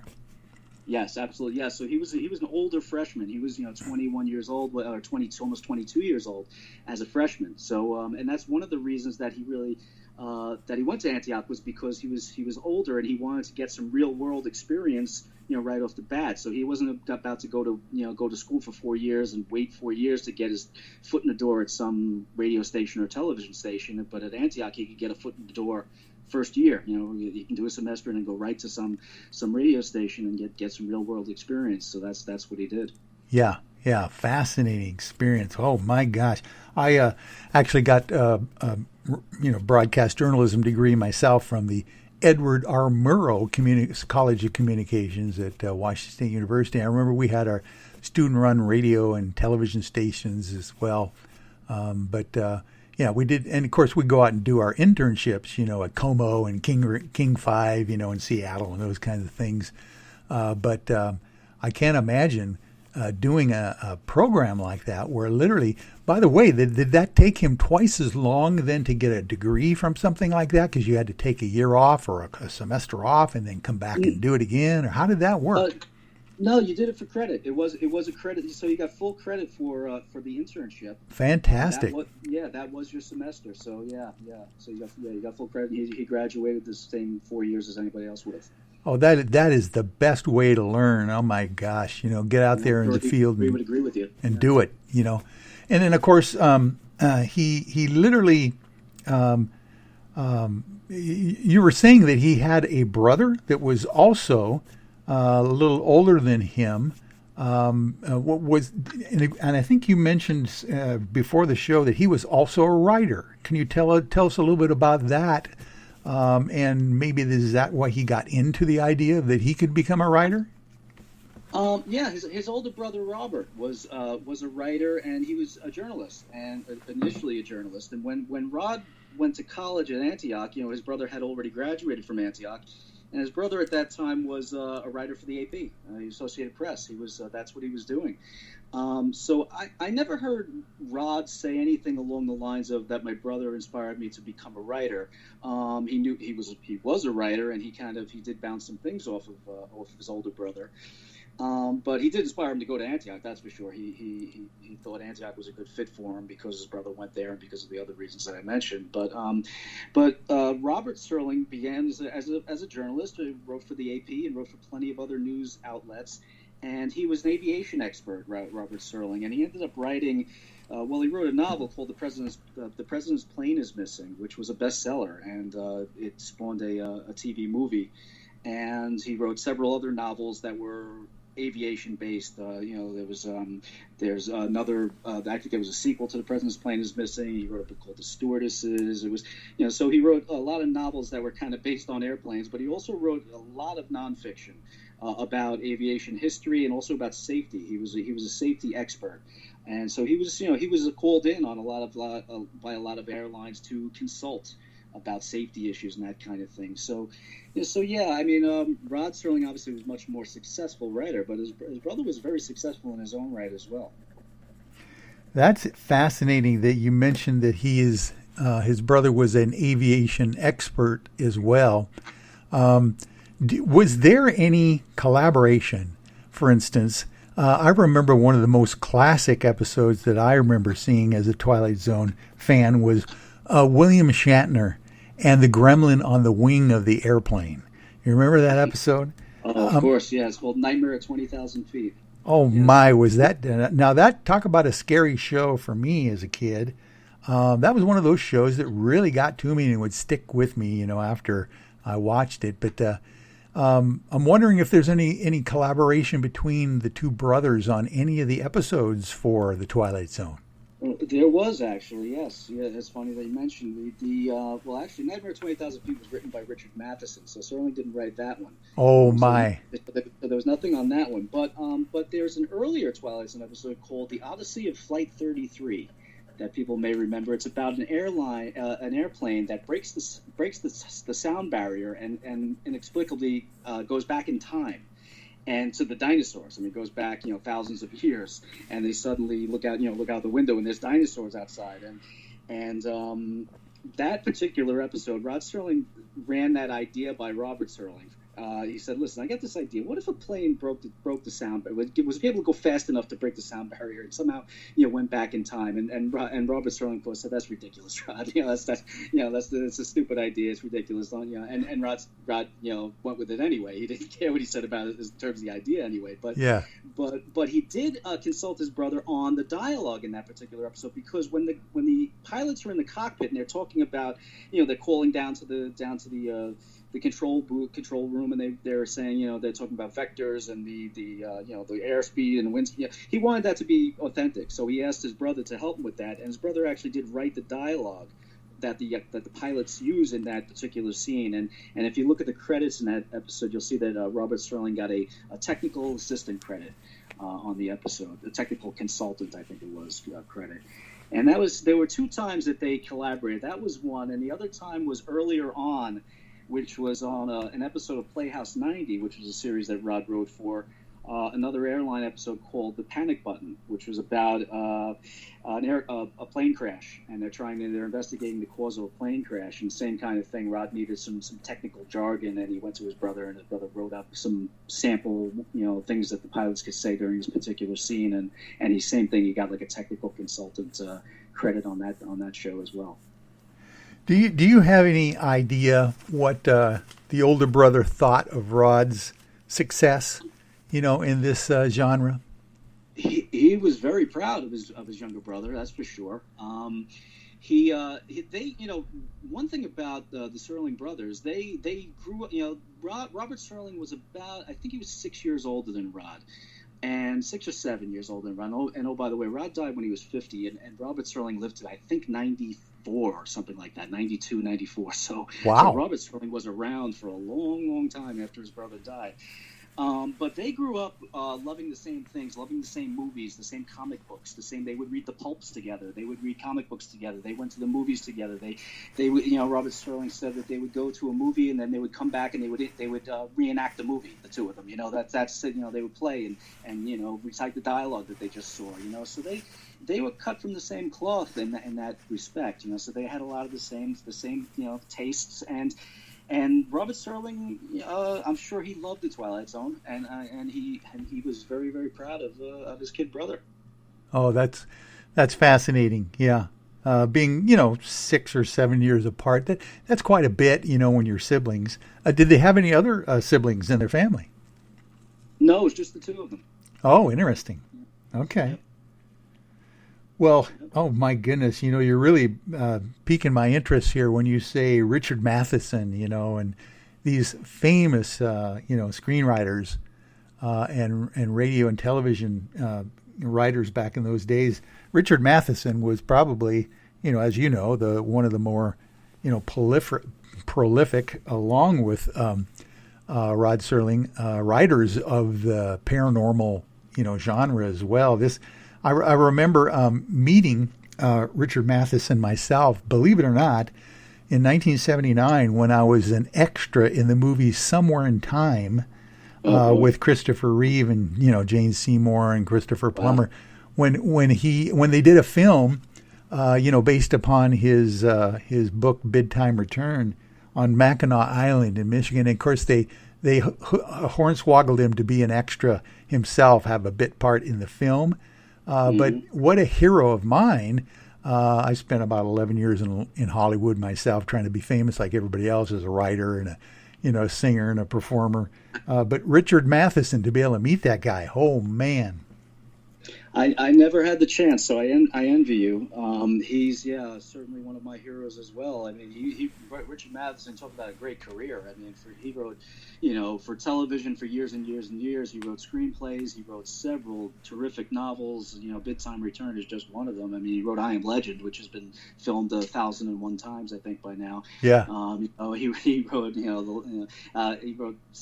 several books that have been turned into movies. Some very good movies, and from all accounts, he was a terrific guy, and they were close, Rod and Richard Matheson. He was close with pretty much everybody who worked on the Twilight Zone, honestly.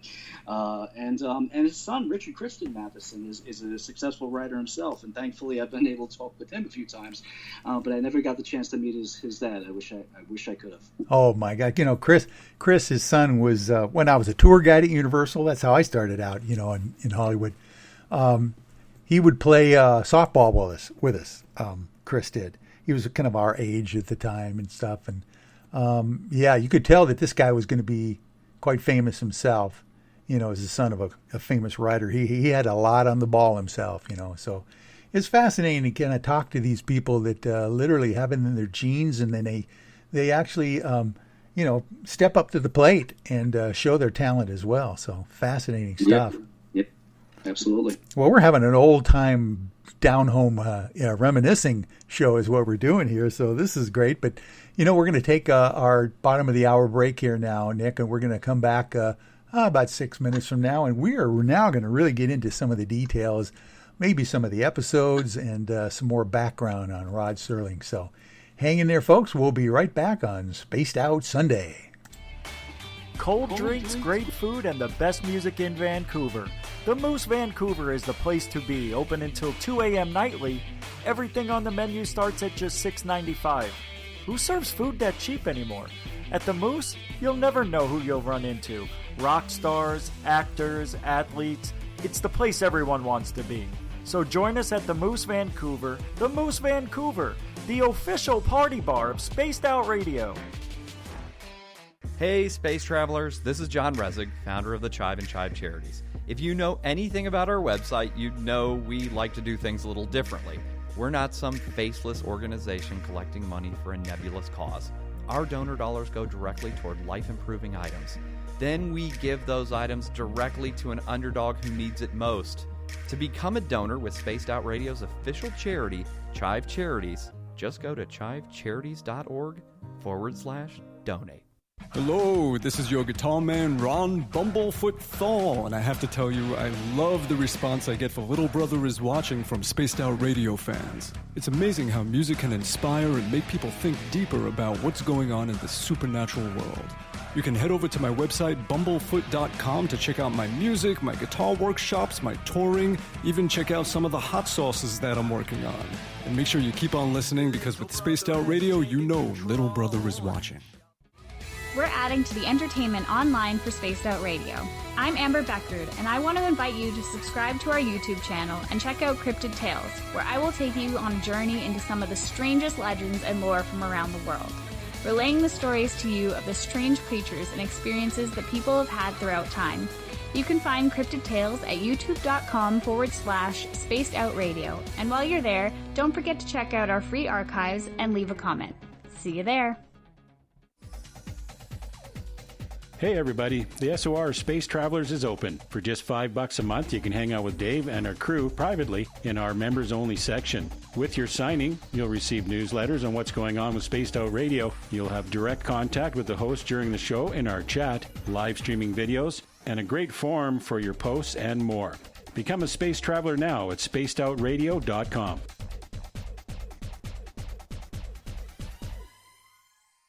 Looking for something new to push your limits? Look Beyond the Spectrum, a new docu-series featuring some of the best researchers in the world when it comes to everything from UFOs, government cover-ups, and strange humanoids.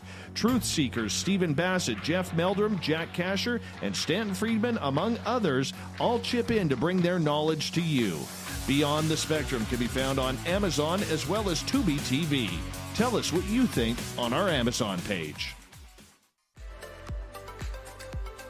Are you looking for great advertising value for your company? Look no further than Spaced Out Radio.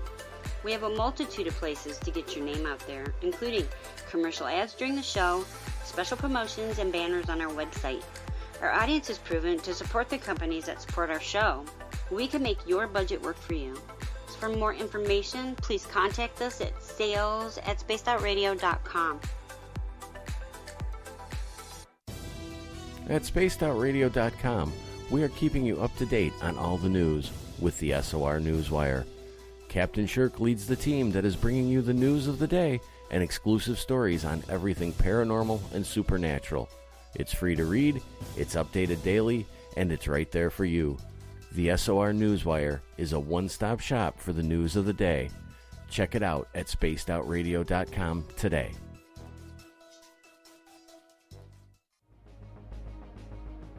Hello everyone, this is Ryan Stacy from the Experiencer Support Association, otherwise known as TESSA. We're glad to team up with Spaced Out Radio to help investigate your experiences on the SOR Sightlines Report. Together, we'll investigate the strange sightings and occurrences you've had. We're looking for answers just like you. So fill out a Sightlines Report on the Spaced Out Radio website and let's figure out what's going on together. Need Need that weekend supernatural fix? Look no further than Spaced Out Saturday right here at spacedoutradio.com. I'm Stacey Edwards. And I'm John Edwards. Each Saturday night, Stacey and I are going to bring you the best in paranormal, cryptids, UFOs, you name it, and we're going there. It's all about the experience and to share the knowledge with all of you. So tune us in every Saturday night on Spaced Out Saturdays, starting at 9:06 p.m. Pacific, 12:06 a.m. Eastern, only at spacedoutradio.com. Hello, space travelers. It's me again, Carl. Don't forget to join the Space Travelers Club for just $5 a month and follow Spaced Out Radio on Twitter at Spaced Out Radio. Our Instagram, Dave Scott SOR. Our Facebook page is Spaced Out Radio Show. Our archives are free at youtube.com/Spaced Out Radio. Come woo it up with Spaced Out Radio today. Bye!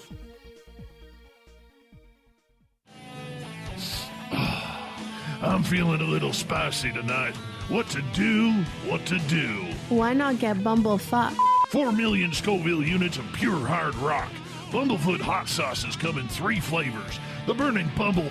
Tone it down a bit with Bumblicious and throw the sauce on everything. Spice it up. Bumble me, baby. Bumblefoot hot sauce. Get it today at kajans.com.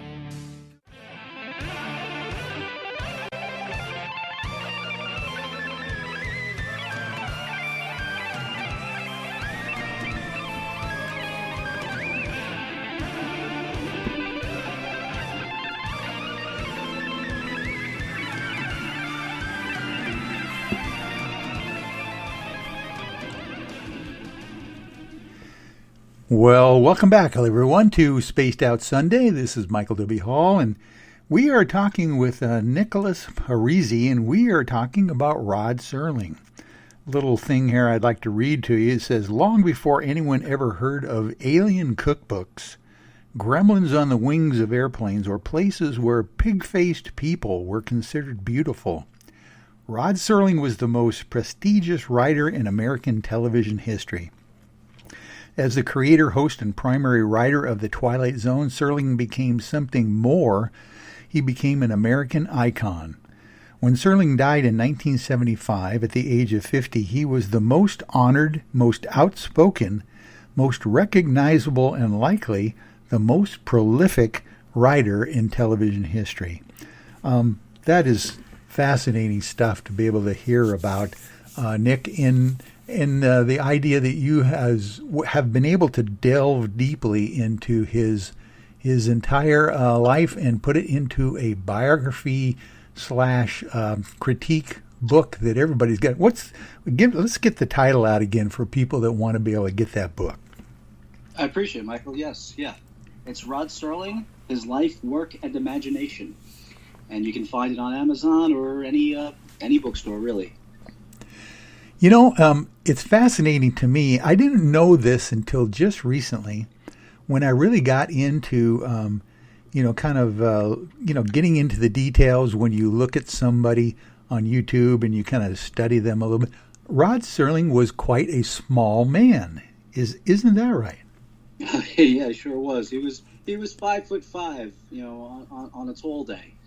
So he was a short guy, and I mean, he weighed probably 135 pounds or 140 pounds, at his peak. And I mean, when he went to war, we talked about his military service earlier. I mean, he was 5'4.5", 118 pounds when he joined the army. Oh my! So I mean, so he was a tiny guy when he joined. So that was one of the things. Yeah, I mean, you see him next to some of the actors and things; they all tower over him, and. Yeah, I mean, that was just his brother was much taller than him, but he got the short side of the gene pool, I guess.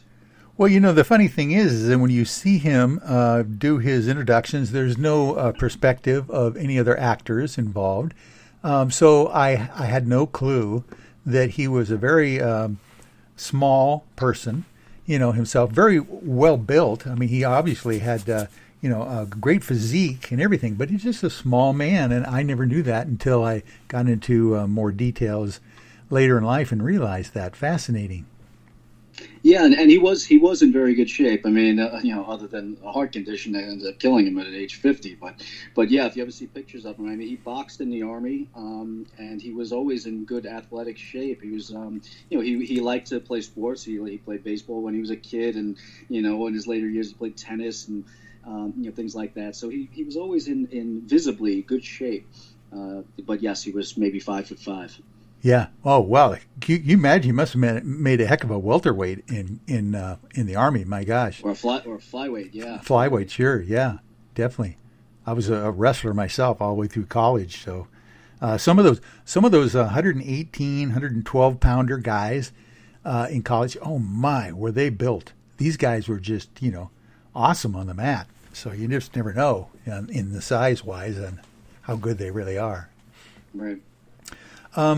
Okay, so I think it would be good at this point, maybe in this segment, to ask you, what do you like to tell people about Rod Serling that maybe they don't even know? What is your favorite kind of thing to illuminate us on about this character? Well, I'm glad you put it that way because, one of the reasons I wrote the book was to kind of expose some things that maybe people don't know, obviously, about Rod Serling and about his work primarily because, not too much, personally, about the man. I mean, I do, again, this is part biography, so I get into his life, obviously, but really it was more about his work and there are going to be people, I mean, the vast majority of people who will know Rod Serling solely by the Twilight Zone, and that's expected, and that's fine. I mean, the Twilight Zone has planted this footprint in the pop culture landscape that is gigantic. There's a new series now on CBS All Access. 60 years after the show debuted in 1959, we're still talking about the Twilight Zone. There's still a new series. There was a feature film. There's a magazine. There have been books and books and books. So it's understandable that people will know Rod Serling solely from the Twilight Zone, but one of the things I wanted to get across in the book, and I hope I did, was that Rod Serling was so much more than the Twilight Zone. As you alluded to when you read that little, kind of synopsis of the book, Rod Serling was the most honored writer in television before the Twilight Zone, and that's again something maybe a lot of people don't realize. When the Twilight Zone started, he had just won 3 consecutive Emmy Awards for Best Dramatic Writing on television for 3 different plays, 2 on Playhouse 90, 1 on Kraft Television Theater.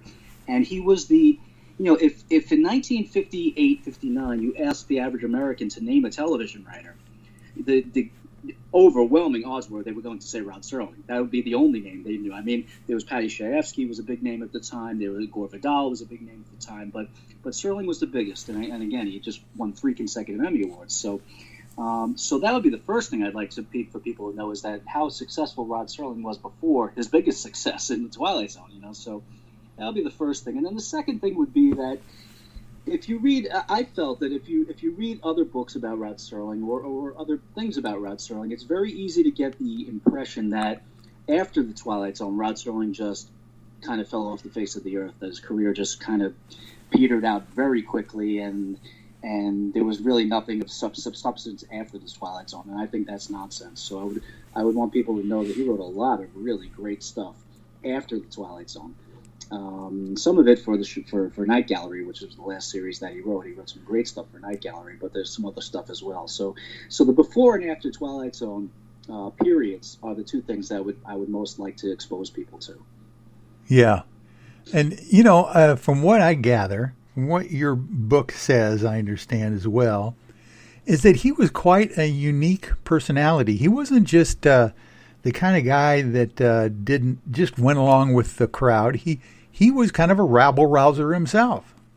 Oh, no doubt about it. Yeah, he very quickly, or maybe gradually, not very quickly, but he earned himself a nickname in television before the Twilight Zone. His nickname became the television's angry young man because he ended up getting into fights, well publicized battles with sponsors, with advertising agencies, sponsors, and network executives over the issue of censorship, over the idea that Rod Serling believed that when whatever the platform you're using, and in his case it was television, you had to use that platform to say something of substance. You had to use it to talk about the things that were important to you, the things that got your blood boiling, and In Rod Serling's case, the one particular subject that got him going was prejudice. He was consumed by it. He thought it was the signature evil of our time, and that's pretty much his words, not mine.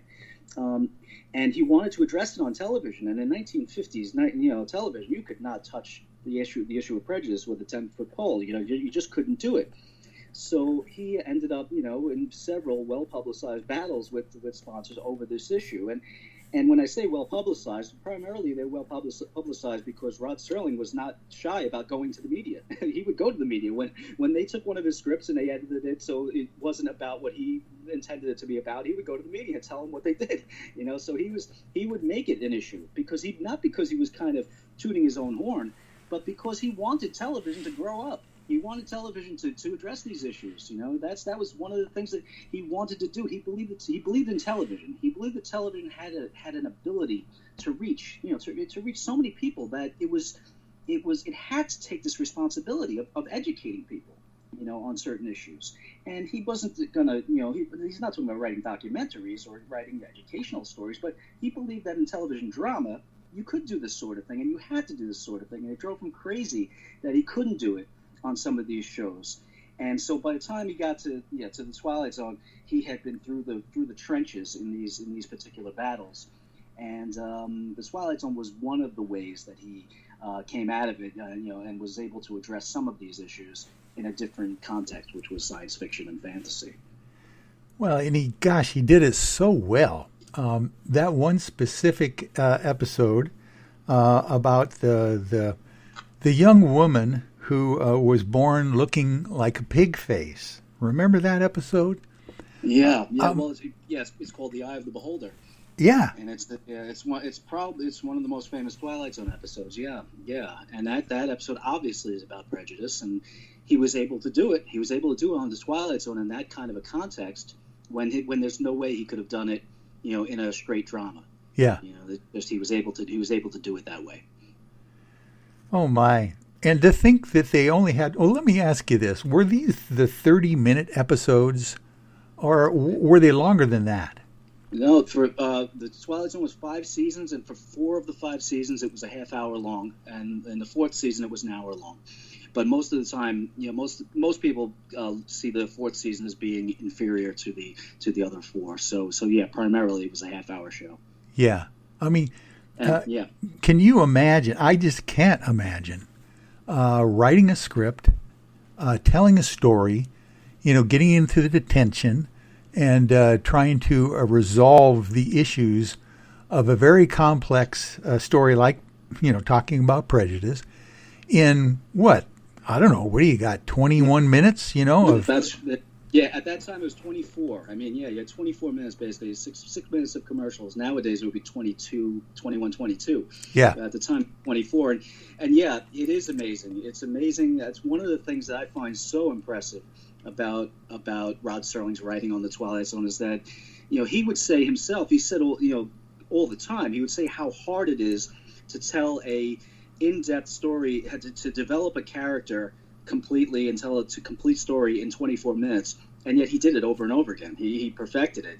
He did it amazingly. And yeah, he could address a subject like prejudice in The Eye of the Beholder and tell such a perfectly told story in that short time frame. He was amazing at that. The economy of language he used in these episodes is really something that writers should study. They should look at these scripts and you see how he did it, because he was a master at it. Yeah, and these were basically all words. These were stage plays. It wasn't the set. It wasn't how many actors. Many times it'd be one room that they would do these episodes in, or 2 rooms or whatever, and very little, small cast, maybe 1 or 2 or 3 people involved in this entire event. It was just fascinating to think that they could sit down and write an entire story and tell an in-depth, kind of situation with very little, people and sets and everything. It was just, the writing was it. Yeah, it really was. And we talked about radio earlier. You know, there are several Twilight Zone episodes that you really could just listen to. Yeah. You didn't have to watch them. You could just listen to them as if they're radio shows, and you would get the gist of it. You would understand the whole story without even seeing it, just by listening to it. Was Rod Serling involved in any of the casting? Because the casting seems to be so amazing. The way these actors, you know, some of them were not that well known at the time, but became icons, you know, off stage and screen later. Absolutely, yeah. Rod Serling was, you know, as I said earlier, the Twilight Zone really was Rod Serling's baby. So he had a say in pretty much everything, and absolutely he had a say in casting. At least for the first 3 seasons. The 4th season, 5th season, he kind of stepped back a little bit from the show, but the first 3 he had his hands in absolutely everything. And so casting was part of that. And part of the great casting was, and I really don't want people to think that I'm overstating this or I'm exaggerating it, but part of it was that people wanted to do a Rod Serling script. Again, Rod Serling really had the name recognition and the stature at that time that people wanted to do a Rod Serling script. You know, whether at that time it would have been a Twilight Zone episode, before that it would have been a Playhouse 90. But they wanted to do a Twilight Zone. So I mean, like you know, Jack Klugman for example. Jack Klugman starred in 4 different Twilight Zone episodes.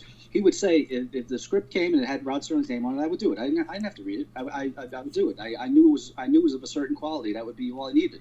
You know, Burgess Meredith, virtually the same way. So a lot of these actors just gravitated towards Rod Serling. And yeah, absolutely, he had a say in all of these guys. And now you look back at the actors who were on that show, and you got Robert Redford, you have you know, Carol Burnett, you have Vera Miles, you have William Shatner, Jack Klugman, Burgess Meredith. You know, the names go on and on. Telly Savalas was on the show. I mean, yeah. So yeah, it's amazing. It's a who's who of Hollywood at the time and later on too. Guys, yeah, I mean, Burt Reynolds was on as well as an episode, you know. So yeah, actors who became box office sensations later on, or big time actors later on, or even at the time, they got, you know, cut their teeth on the Twilight Zone. You know, Robert Duvall was on one of the hour-long episodes of the Twilight Zone. Whoa. So yeah, so I mean that's acting royalty there, you know. So. Yeah, it is pretty amazing the casting that was done on that show. You know, you mentioned Robert Redford, Mr. Death, in that one episode. Yes. With the older woman actress. Gosh, what a classic actress that lady was. And that's an example of what I was getting at. The idea that they could create a play that literally took place in a basement apartment in major, I think it must have been New York or something, you know, and this little lady she's afraid to die, basically is the story.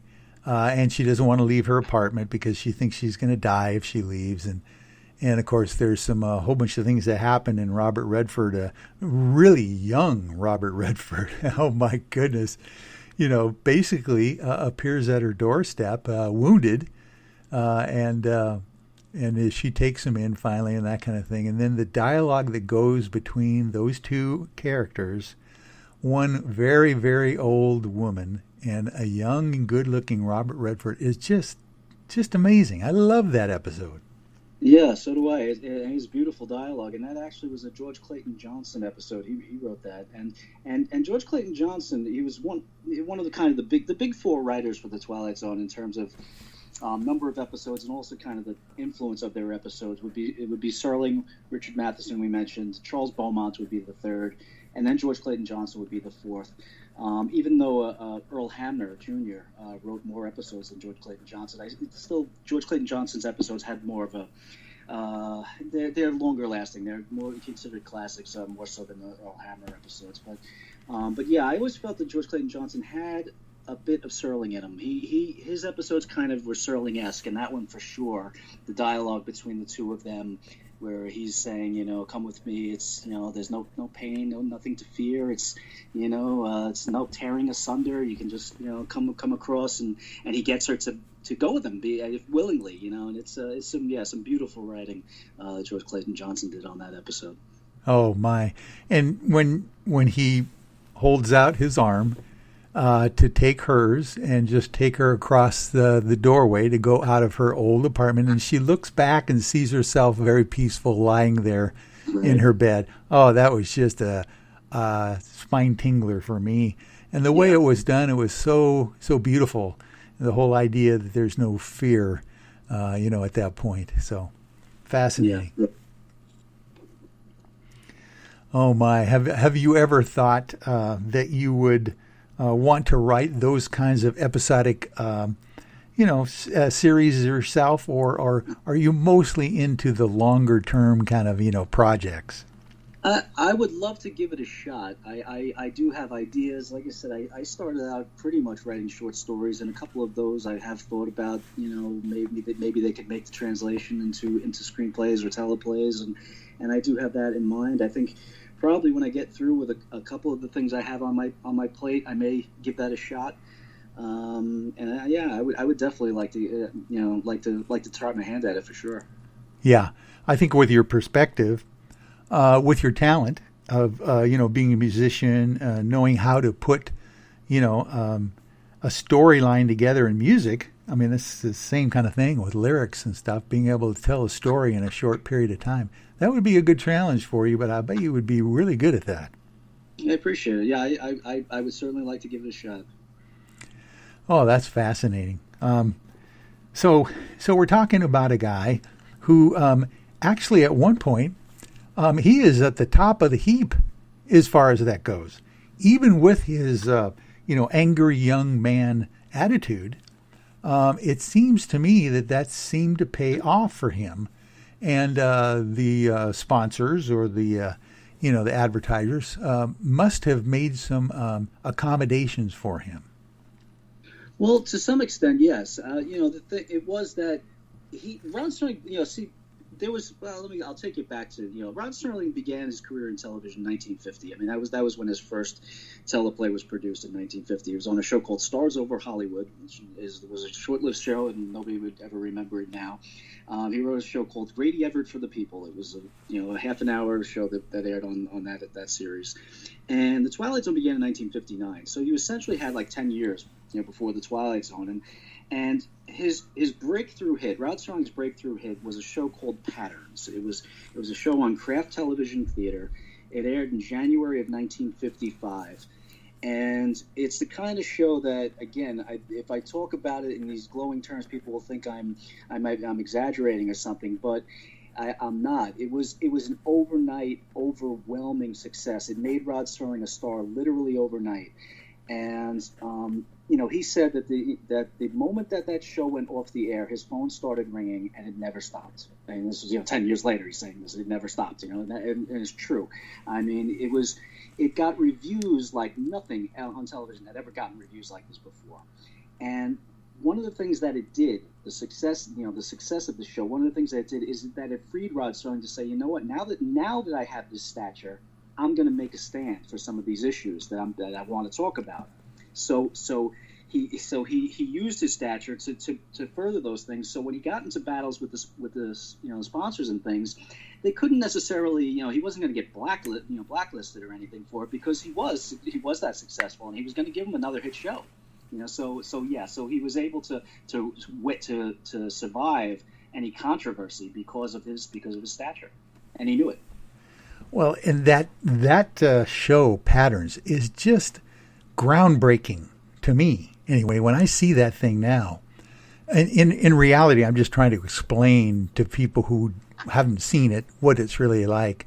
I mean, literally, it is like a stage play done for television where the camera literally moves throughout the thing. It's not necessarily cutting, from scene to scene. Yeah. This camera is like flowing through the entire storyline along with the actors. It's fascinating how they did it.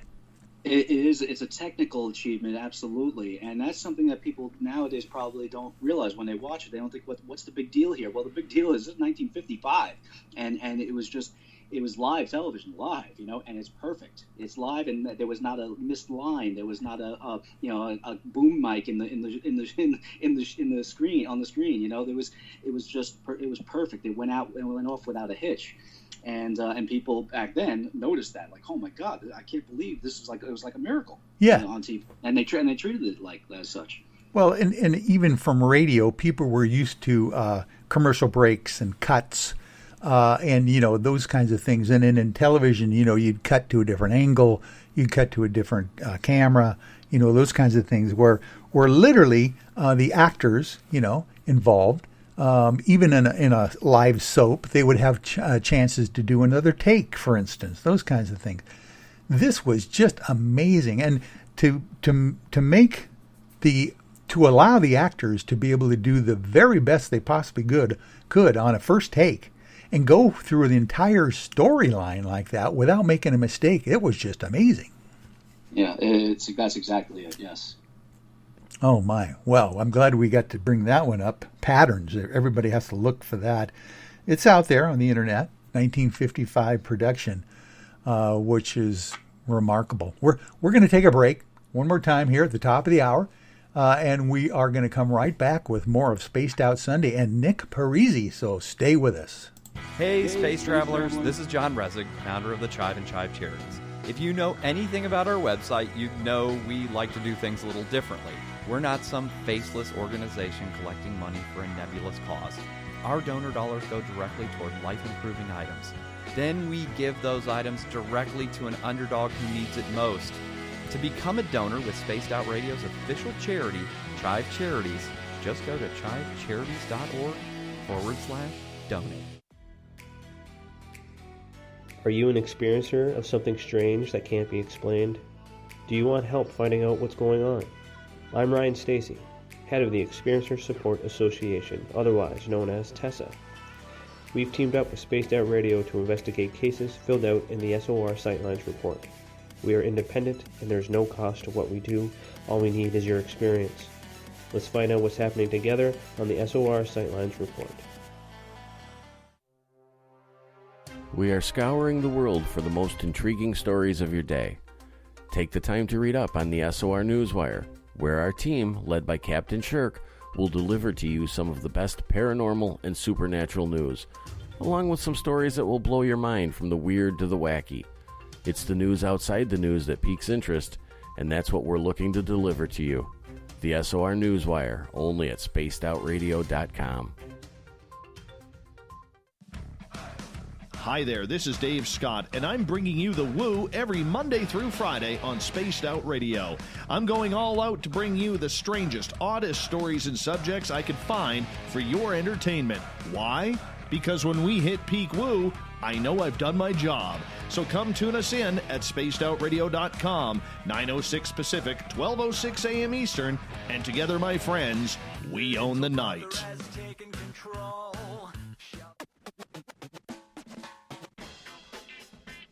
The SOR Vault is open for business, and do we have some cool swag for you to pick up? All you have to do is head over to our website and click on the SOR Vault. You have a variety of cool logos to choose from, and put them on anything you want. T-shirts, hoodies, hats, coffee mugs, you name it, we can get it to you. So do your shopping by supporting the store you love. Get your Spaced Out Radio swag at the SOR Vault today.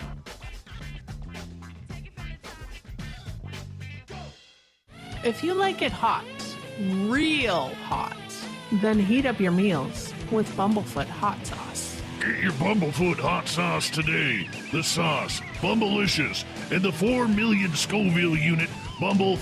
We're going in hot, real hot, coming out even hotter. Keep the milk nearby and tantalize your taste buds tonight. Bumblefoot hot sauce, available now at kajans.com.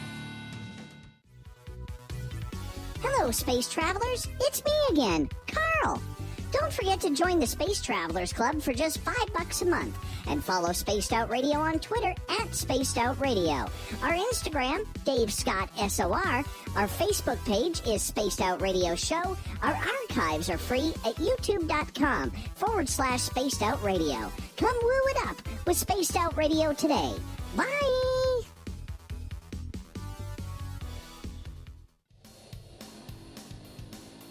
We all know on Spaced Out Radio we love a good beard and mustache, so why not take care of your facial hair with Mighty Moose Beard Oil?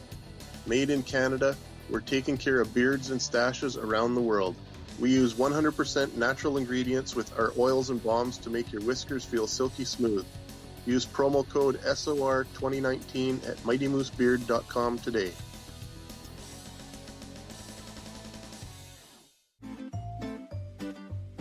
Looking for creative ways to get your company out in the public? How about advertising on Spaced Out Radio? Our sales department is waiting to hear from you, and we can work around any budget. From commercial spots to banners to special promotions, there are many opportunities to get your name and product out to our SOR listeners. For a price guide and more information, please contact us at sales@spacedoutradio.com. Get your horns up with me on Spaced Out Radio. This is Ron Bumblefoot Thal. Come tune in to SOR where you can hear me rock out with Little Brother Is Watching, the official theme song of Spaced Out Radio. And then come on over to bumblefoot.com where you can find out about my tour schedule, my music, and everything else. Bumblefoot.com keeps you up to date on what I'm doing and the best way to stay in touch with my music and music camps. Sign up for my newsletter at bumblefoot.com and remember, Little Brother Is Watching. Hi, this is Amber Beckrud, and I want to invite you to subscribe to our YouTube channel where we store all of the SOR show archives for free. And as an added bonus, every 2 weeks I'm posting brand new content on Cryptid Tales, where I will get into some of the spookier legends and folklore from around the world and tell the stories that go with them. Find us at youtube.com/spacedoutradio and check out Cryptid Tales today. Drop a comment and let me know what you want to hear. See you there. For the price of 1 cup of coffee a month, you can become an SOR Space Traveler. The Space Travelers Club is a place where you can interact with other listeners, either live during the show or on our great forum. We want your stories, pictures, comments, and ideas. You'll get live video streams, exclusive content, and be a part of our newsletter. Stay in touch with everything SOR. The Space Travelers Club is just $5 a month at spacedoutradio.com. Hey everyone, I'm John Edwards. And I'm Stacey Edwards. Together we're taking over Saturday nights on Spaced Out Radio, where we're going to bring our own experiences of the paranormal and talk to the best people we can find to help bring you answers to your strange tales. We're here to entertain your need for weekend woo! So tune us in at spacedoutradio.com starting at 9:06 Pacific, 12:06 a.m. Eastern, where we can all get a little spooky together. Spaced Out Saturday nights right here at spacedoutradio.com.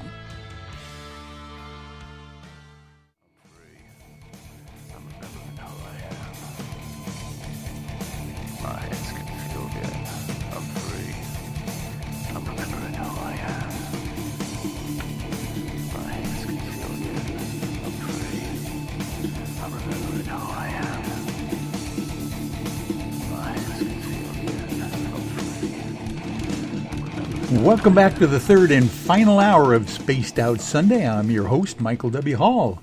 Thanks for being with us tonight here. We welcome back everyone listening in on our terrestrial affiliates, WQEE 99.1 FM in Noonan, Georgia, and UPRN 107.7 FM in New Orleans.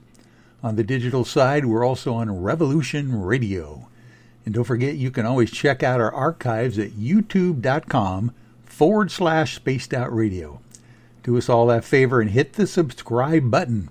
Our website is spacedoutradio.com, where we have a plethora of features for you, including rocking out to some Bumblefoot, shopping in our Spaced Out Radio store, and catching up on the SOR News Wire, and so much more. And we are here with Nick Parisi, and we are just talking about everything Rod Serling and the Twilight Zone tonight. You know, even though he's best known for Twilight Zone, Serling wrote over 250 scripts for film and television, and won an unmatched 6 Emmy Awards for dramatic writing for 4 different television series.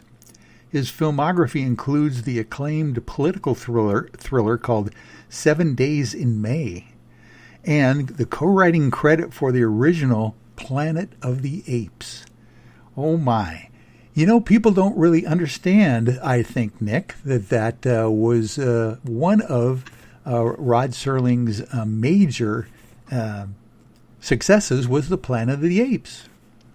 Yeah, I still meet people to this day who are surprised when they hear that Rod Serling, co-wrote the original Planet of the Apes. They didn't realize it, and yeah, it was. I mean, obviously, it was a blockbuster. It kicked off one of the most successful franchises in film history, and this was almost 10 years after the Twilight Zone went off the air. So it is pretty amazing to have that on your resume along with the Twilight Zone. Oh my. Yeah, because, I would imagine that there are very few writers, I think, probably that can make that transition from television to film. Of course, we've been talking about a few of them, but there's not a lot of them that can do that. Yeah, and honestly, Rod Serling probably would have told you that he didn't make that transition particularly well. I mean, he was his own worst critic, that's for sure, and harshest critic, that's for sure. I mean, he never gave himself a break. But in terms of his feature film work, he had 7 Days in May was certainly a success. It was a critical success and a box office success, and Planet of the Apes was a huge success, and he co-wrote it. But other than those two, I mean, he would look at his career as a screenwriter as being a failure. I would argue that he, again, was probably too harsh on himself in that regard. He wrote the film versions of Patterns, as we mentioned before, which is a terrific film. It actually was a box office bomb, but it was a terrific film, and there are other reasons why it didn't do so well at the box office. But he wrote that, and he also wrote the film version of Requiem for a Heavyweight, which was his other big television hit. Again, it's a terrific film. It didn't do particularly well at the box office, but it is a very good film. So Rod Serling's career as a screenwriter was definitely better than he gave himself credit for. But he probably would have, admitted that it wasn't up to what he hoped it would have been. And a Requiem for a Heavyweight. Who was the main actor in that film? He was awesome. Well, in the television version, it was Jack Palance, or Jack Palance. There we go. In the television version. In the feature film, it was Anthony Quinn. Oh yeah, Yes, and in the film version, Jackie Gleason and Mickey Rooney are in the film version, and they're both terrific in the movie. In the TV version, it was Jack Palance, Keenan Wynn, and Ed Wynn, who were the three main actors in that version. Yeah. Oh, that's fascinating, and the whole idea of the theme of prejudice seems to be something ongoing throughout his major works, in that regard. Planet of the Apes, of course, Requiem for a Heavyweight, all those kinds of things. It's fascinating. Do you suppose the idea of prejudice, something that Rod Serling loathed, it sounds like, had anything to do with him being a small person, maybe being bullied as a kid?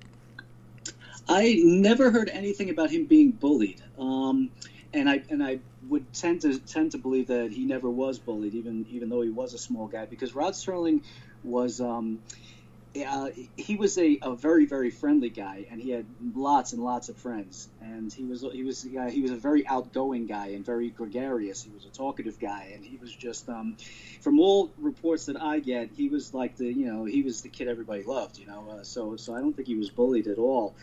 But he was Jewish. His family was a Reformed Jewish family, and he did experience some anti-Semitism, and some prejudice from the opposite way, so to speak. He said that one of the first times that he ever really even understood prejudice was when he was banned from a Jewish fraternity for dating non-Jewish girls.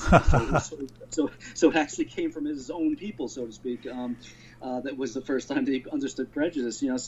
But as far as just the reason why he was so consumed by that issue, I think it was really just kind of an innate thing for him. He was almost like born with it. He just saw it as an injustice, And Rod Serling was a champion of social justice, and he just saw it as a huge injustice. The idea of judging somebody, for the color of his skin, it couldn't have been more alien to Rod Serling, and he was, he just hated it from the time he was a kid, really. Yeah. And so when he started, writing drama, it was something that he was going to address in his work. Another thing that stands out for me when you talk about Rod Serling is his amazing voice. Do you remember how that sounded and how he was able to phrase words and put words together. But it was really a unique voice that he had. Oh, no doubt about it. I mean, it's probably the most recognizable voice in television history, really. And it's been imitated by 1,000 people at this point. In all sorts of comedies and in television commercials and all sorts of things. And it was an amazingly unusual delivery, and his articulation was spot on. He studied public speaking in junior high school, sometimes in junior high school, and so it was something that he was serious about, and he wanted to get into radio. So obviously it was something that he would need for radio. He wanted to have that good speaking voice, and so it was something that he actually did develop. And he got to use it as the narrator of the show, and it became one of the hallmarks of the show. Just that delivery that he had. Yes, it was just amazing. I can imagine what it would have been like to listen to a young Rod Serling at that college radio station, doing whatever he was going to do, for a a radio show. That would have been fun to listen to some of those old tapes. Also, it was very interesting to me that he had put so much emphasis on the words and the spoken voice, no gestures at all. Lily would stand there with his hands clasped before him, with a suit on, and he would just talk. Yeah, usually with the cigarette, unfortunately, but he would just stand in one spot, hands clasped together in front of him, and speak his piece. And there wasn't any extraneous movement or extraneous things on the screen or anything. It was just him and his words, and that was it. I have even tried myself sometimes not to talk like him and try to imitate his voice, but to be able to imitate the idea of staring right into a camera and giving a short speech without moving my head very much, without any inflection, just talking, the words. It is hard to do. Yeah, it's not the easiest, and I think one of the things you'll find if you really if you really watch the Twilight Zone episodes closely, is that he became more comfortable with it as the show went on. In the first season, actually, the first season of the Twilight Zone, he was not on screen during the first season. It was just the introduction and the outro off screen. Yeah. And it was the second season when he first was on screen, and you'll find that by the third season he was much more comfortable with it than he was in the second season. You could just see the relaxation in him, and he was a little bit more. He did have some more facial expressions, and he was more of an actor in the third season than he was in the second season. Oh, I'll have to check those out for sure, because that would be fun to watch. I get to thinking. Of course, Orson Welles was before Rod Serling.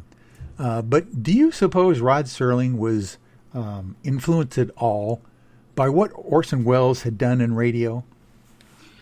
I think so, to some extent. I think he was influenced by Orson Welles, by Hitchcock a little bit. It was kind of contemporaneous, but by Hitchcock a little, and also by some of the other radio shows that were on at the time. Lights Out was a big one, a big science fiction show that had somewhat similar introduction to it. He was influenced by that, and and the story, you may not have heard the story about Orson Welles, and this is one of those kind of myths that I debunk in my book, is that for a long time there's been the belief that Orson Welles was who they wanted to originally narrate the Twilight Zone, and it turns out that it's kind of a half truth. What happened was, actually, as I mentioned, Rod Serling was not on screen in the first season, and what happened was, after the first season, they decided that they would like someone to be on screen, and they said, "Hey, how about Orson Welles? Maybe we can get Orson Welles." And so it wasn't until after the first season that they thought of Orson Welles and were going to approach him, but it didn't go very far. I don't even know if they even approached Orson Welles officially, because first of all, they wouldn't have been able to afford him, really. That was the issue. And secondly, Rod Serling wanted to do it. He really wanted the job, and so he got it. So yeah, they did want Orson Welles, or at least they thought about it, but it wasn't until after the first season had already been produced. Yeah.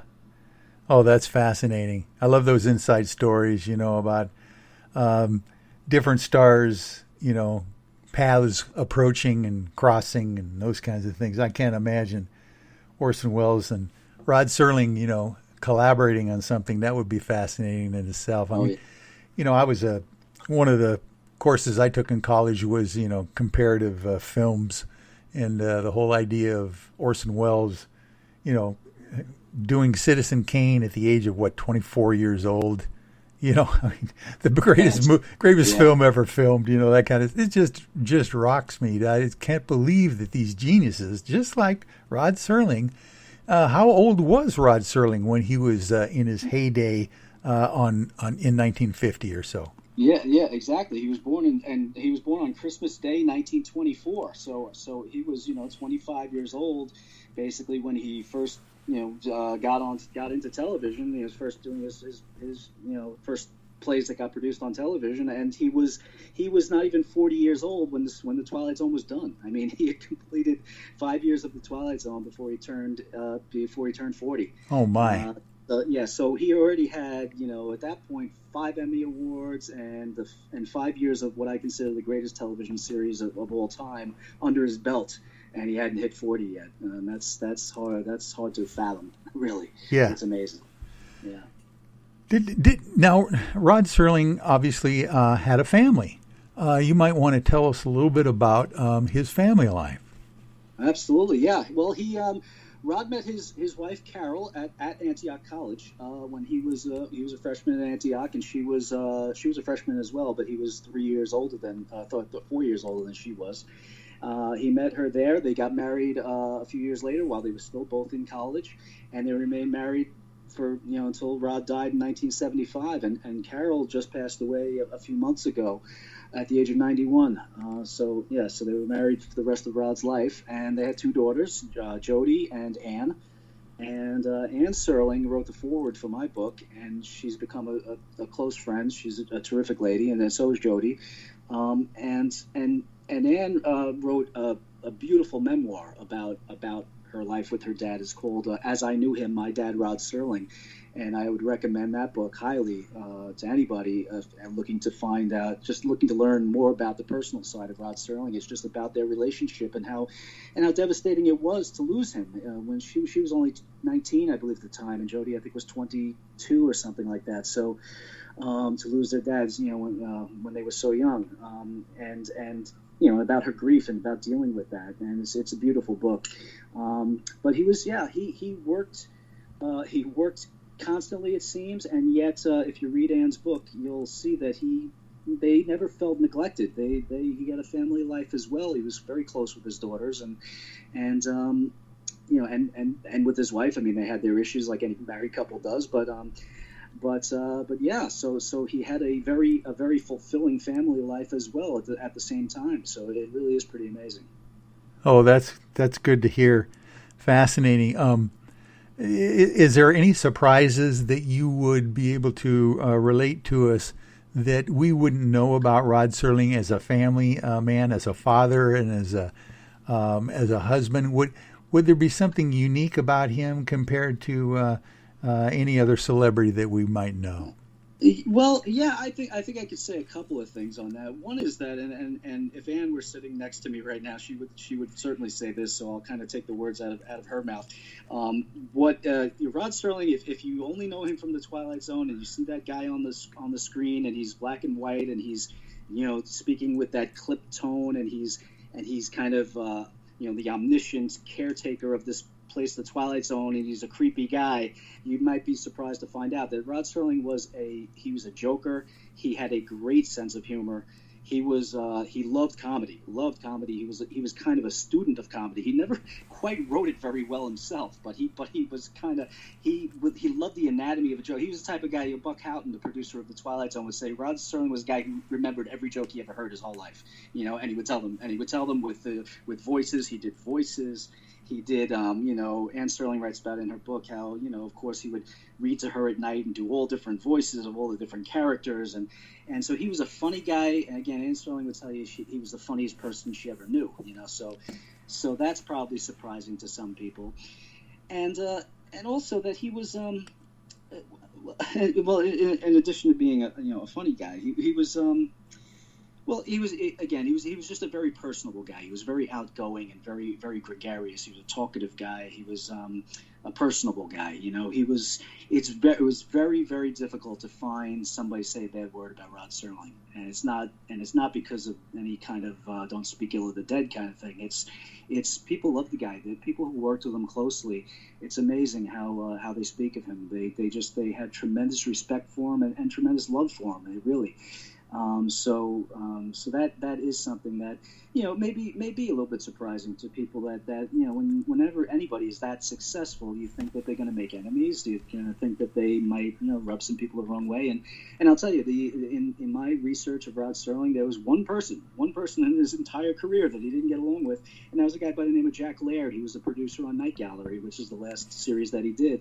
And they just didn't see eye to eye from the moment that they got together, so to speak. And they just it never got any better, and they just butted heads continuously for the whole series. And he was the only one that he didn't get along with. Everybody else would sing his praises. Oh my goodness, isn't that? You know, that's good to hear. Those kinds of stories where people are at the top of their game, but they didn't step on people to get there. And people really respected them, you know, from their experience in dealing with the person like that. Because there's many people in Hollywood you can tell, you know, it was a hard road to get where they're going to get to, and they don't want to go back down again. So they kind of, you know, make some enemies, you know, to try to stay in the position that they're at. I love those kinds of stories where, you know, people have the best personality, you know, award as well as the Oscar and the Emmy and those kinds of things. Yeah, he was. Rod Serling was he was not only humble, but as I said, he was his own harshest critic. He just really held himself to a certain standard that was impossible to reach, and you probably knew it too, but he did, and so he was harsh on his own work, and he was very, very appreciative of everyone else's work. I mean, he just and he let them know it. You know, the writers on the Twilight Zone, one of the things that they would tell you, I mean, Charles Beaumont wrote this before the series even aired. He said that, you know, he was amazed that when he turned in that script, he said to himself, he said, they're never going to film this the way it's written. I'm going to see it. It's going to be changed, and maybe hopefully it won't be changed too much, and, you know, I'll be able to live with it. And it was produced verbatim, word for word, as he wrote it. And he said he couldn't believe it, you know, that they would do that. And that's because Rod Serling respected him. He respected him as a writer, and he wasn't going to mess with his words. He was going to do it the way he wanted it done. And other writers, you know, they had never heard of that in television before. It just, you know, really was unheard of. And Rod Serling gave them that opportunity to see their words on the screen as they intended them to be seen. And that goes a long way. Yeah.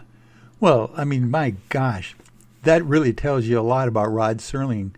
The idea that he was the consummate writer himself, probably would feel what they would feel, you know, if you're going to change things, right, and not bring the writer into the thing. I mean, I know some script writers for films, you know, basically that have told me that, you know, once they get the script, once they send it in, and once the draft has been approved and stuff, they become a non-persona. You know, they don't want to deal with a writer anymore. Once the actual is in word, they don't want you there to try to tell them, oh, you're not doing it right, you know, that kind of thing. And there you go. Rod Serling was very mindful, it sounds like, of the skills and the work that went into the scripts, and wanted to make sure that they were done the way the writer wrote them. That's exactly it. Wow, that's fascinating. Do you have any ideas what Rod Serling really wanted to do? You know what I'm saying? There's certain people I know that have talents in a certain area, or they're doing something like a television series and a film, or those kinds of things. And in the back of their mind, like yourself, you know, Nick, you've got these projects that you're just, you know, keeping in the back burner because one of these days you're going to do them. Do you have any of those kinds of stories about Rod Serling? And you don't have to go into them in depth right now because we're going to take a break here. basically at the bottom of the hour, our last break. And I want to thank you, by the way, for hanging in there with us. You are on the East Coast, and you are way early in the morning right now. So thank you, Michael. Yeah, thank you for that. I'm having fun, so no problem. This has been a really amazing, lively, and entertaining show for me, and I hope the listeners as well. Maybe when we come back after the break here, we can get into some of those things of, what Rod Serling would have done if he lived to be 95 years old like his wife or his brother. That would be fascinating to talk about. Okay, we'll be right back with more of Spaced Out Sunday in just about 6 more minutes. Need that weekend supernatural fix? Look no further than Spaced Out Saturday right here at spacedoutradio.com. I'm Stacey Edwards. And I'm John Edwards. Each Saturday night, Stacey and I are going to bring you the best in paranormal, cryptids, UFOs, you name it, and we're going there. It's all about the experience and to share the knowledge with all of you. So tune us in every Saturday night on Spaced Out Saturdays, starting at 9:06 p.m. Pacific, 12:06 a.m. Eastern, only at spacedoutradio.com. I'm feeling a little spicy tonight. What to do? Why not get bumblefuck? 4 million Scoville units of pure hard rock. Bumblefoot hot sauces come in 3 flavors. The burning bumble. Tone it down a bit with Bumblicious and throw the sauce on everything. Spice it up. Bumble me, baby. Bumblefoot hot sauce. Get it today at kajans.com. Are you looking for great advertising value for your company? Look no further than Spaced Out Radio. We have a multitude of places to get your name out there, including commercial ads during the show, special promotions, and banners on our website. Our audience is proven to support the companies that support our show. We can make your budget work for you. So for more information, please contact us at sales@spacedoutradio.com.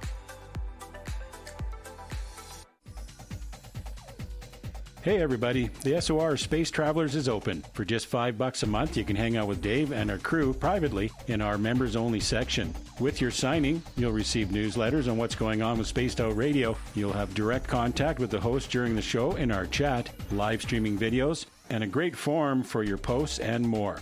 Become a space traveler now at spacedoutradio.com.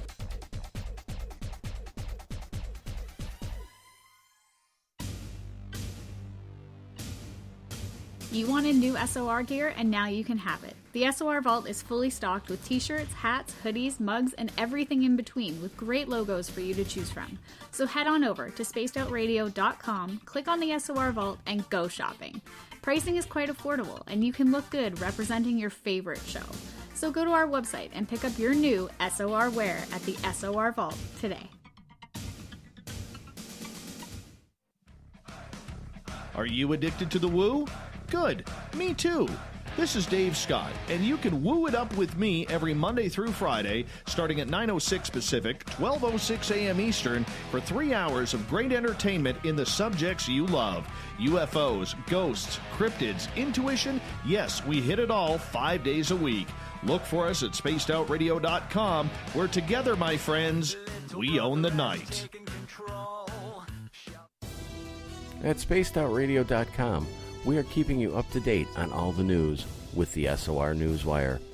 Captain Shirk leads the team that is bringing you the news of the day and exclusive stories on everything paranormal and supernatural. It's free to read, it's updated daily, and it's right there for you. The SOR Newswire is a one-stop shop for the news of the day. Check it out at spacedoutradio.com today.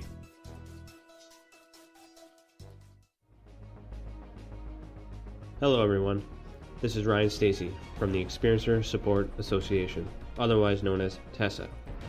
We're glad to team up with Spaced Out Radio to help investigate your experiences on the SOR Sightlines Report. Together, we'll investigate the strange sightings and occurrences you've had. We're looking for answers just like you. So fill out a Sightlines Report on the Spaced Out Radio website and let's figure out what's going on together. Hey Spaced Out Radio fans, it's John Resig, founder of the Chive and Chive Charities. Our goal is to make the life of veterans, first responders, and those with rare medical conditions 10% happier. We do this by donating one grant item, ranging from vans to therapy programs to prosthetic limbs, to those who need it most. To contribute to Spaced Out Radio's official charity, head over to chivecharities.org and become a donor today. Hello, this is your guitar man, Ron Bumblefoot Thal, and I have to tell you, I love the response I get for Little Brother is Watching from Spaced Out Radio fans. It's amazing how music can inspire and make people think deeper about what's going on in the supernatural world. You can head over to my website, bumblefoot.com, to check out my music, my guitar workshops, my touring, even check out some of the hot sauces that I'm working on. And make sure you keep on listening, because with Spaced Out Radio, you know Little Brother is watching. From the heartlands of Canada to beards around the world, we know how to take care of you. Fill your follicles with the Mighty Moose Beard Oil. All our oils and balms are handmade and 100% natural ingredients because we care about your beard. And hey, use the promo code SOR2019 and get your Mighty Moose Beard Oil today. You can check us out on our website, mightymoosebeard.com.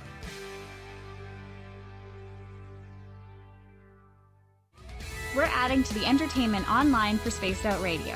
I'm Amber Beckrud, and I want to invite you to subscribe to our YouTube channel and check out Cryptid Tales, where I will take you on a journey into some of the strangest legends and lore from around the world, relaying the stories to you of the strange creatures and experiences that people have had throughout time.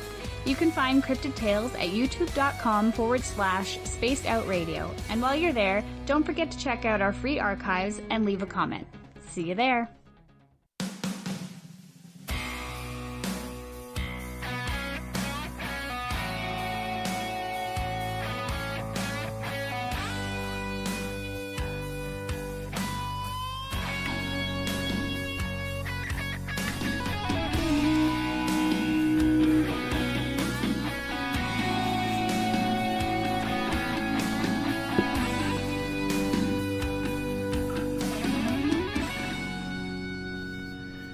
And we are back, Spaced Out Sunday. This is Michael W. Hall, and I am here with author and researcher and Twilight Zone aficionado, Nick Parisi. Nick, this has just been a real pleasure for me to be able to, you were one of the easiest interviewees I have ever had, so thank you for that. Well, that's nice to hear, Michael. Thank you. It's been a lot of fun for me, too. Yeah, it's kind of fun. We sit around and just like we're on the couch, drinking a hot toddy or a cold drink and just talking about what interests all of us, in this whole idea of writing and television and the paranormal. And Rod Serling was all of that for sure. And we were talking before the break there about the idea that if he had lived more than 50 years old, my gosh, I realize that's so young, to be able to pass on with a talent that he had. What do you think he would have been working on in his later years, on television, film, or whatever? Well, there's a couple different ways to answer that, I think. The way you phrased it before the break, I was thinking about, you were saying how, there's always something else that somebody wants to do, and with Rod Serling, it's funny that he actually articulated it. He said exactly what he wanted to do. He said that, it's the screenwriter always wants to write the novel, and the novelist always wants to write the play, and the playwright always wants to write the musical or something else. And for Rod Serling, his biggest unfulfilled dream was to write a viable Broadway play. That's really, really what he wanted to do. He wanted to write a play, and he wrote several.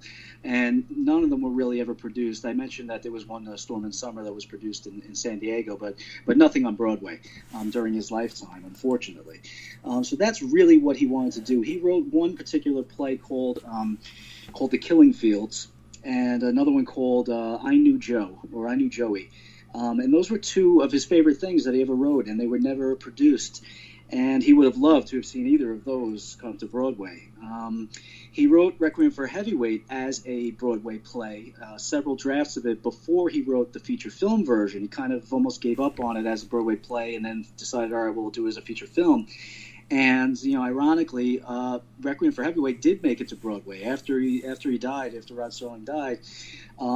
Requiem made it to Broadway, and it lasted for less than a week. It closed after 4 performances. John Lithgow starred in it, as the boxer, Mountain McClintock, and he got rave reviews. John Lithgow. He was even nominated for a Tony Award, and to be nominated for a Tony Award for a show that lasted 4 days, I think that's probably saying something. But the show itself was panned by the critics, and it bombed. But so that's what he probably would have continued working on. But also, he certainly would have, his kind of second on that list of unfulfilled dreams was to write a novel, and the closest he came to writing a novel was he wrote a book called The Season to Be Wary. And what it is, it's a collection of 3 long short stories, novellas. So they're shorter than a novel, but longer than a short story. And there were 3 original stories that he wrote, and 2 of them ended up being adapted into the Night Gallery. But that was the closest he came to writing a novel, and he certainly would have liked to have published a novel, at some point. He did write a couple, as I mentioned. He wrote A Storm in Summer as a novel, and that the manuscript apparently has been lost. I hope I can find that at some point, someday. And there was another novel that he wrote that was reported on that I haven't quite dug up yet either. It's called X Number of Days. It was a post-World War I novel, I believe, but same thing. It's never seen the light of day. So one of those 2 things, I believe, he would have kept striving for: a Broadway play or a novel. Oh my! I can imagine Rod Serling as a writer sitting down with some old Underwood typewriter, manual typewriter, clacking away. Was that how he wrote, or did he write, cursive, handwritten manuscripts? How was he actually creating his manuscripts? Well, the funny thing is that Rod Serling had an unbelievably unusual way of writing. In the early days, he typed like you mentioned. I mean, a manual typewriter and clickety clackety, and he was not a typist, so he was 2-fingering it, but pretty early on in his career, probably early 1955 for sure, he started dictating his scripts. Oh my! And from that moment forward, he dictated everything.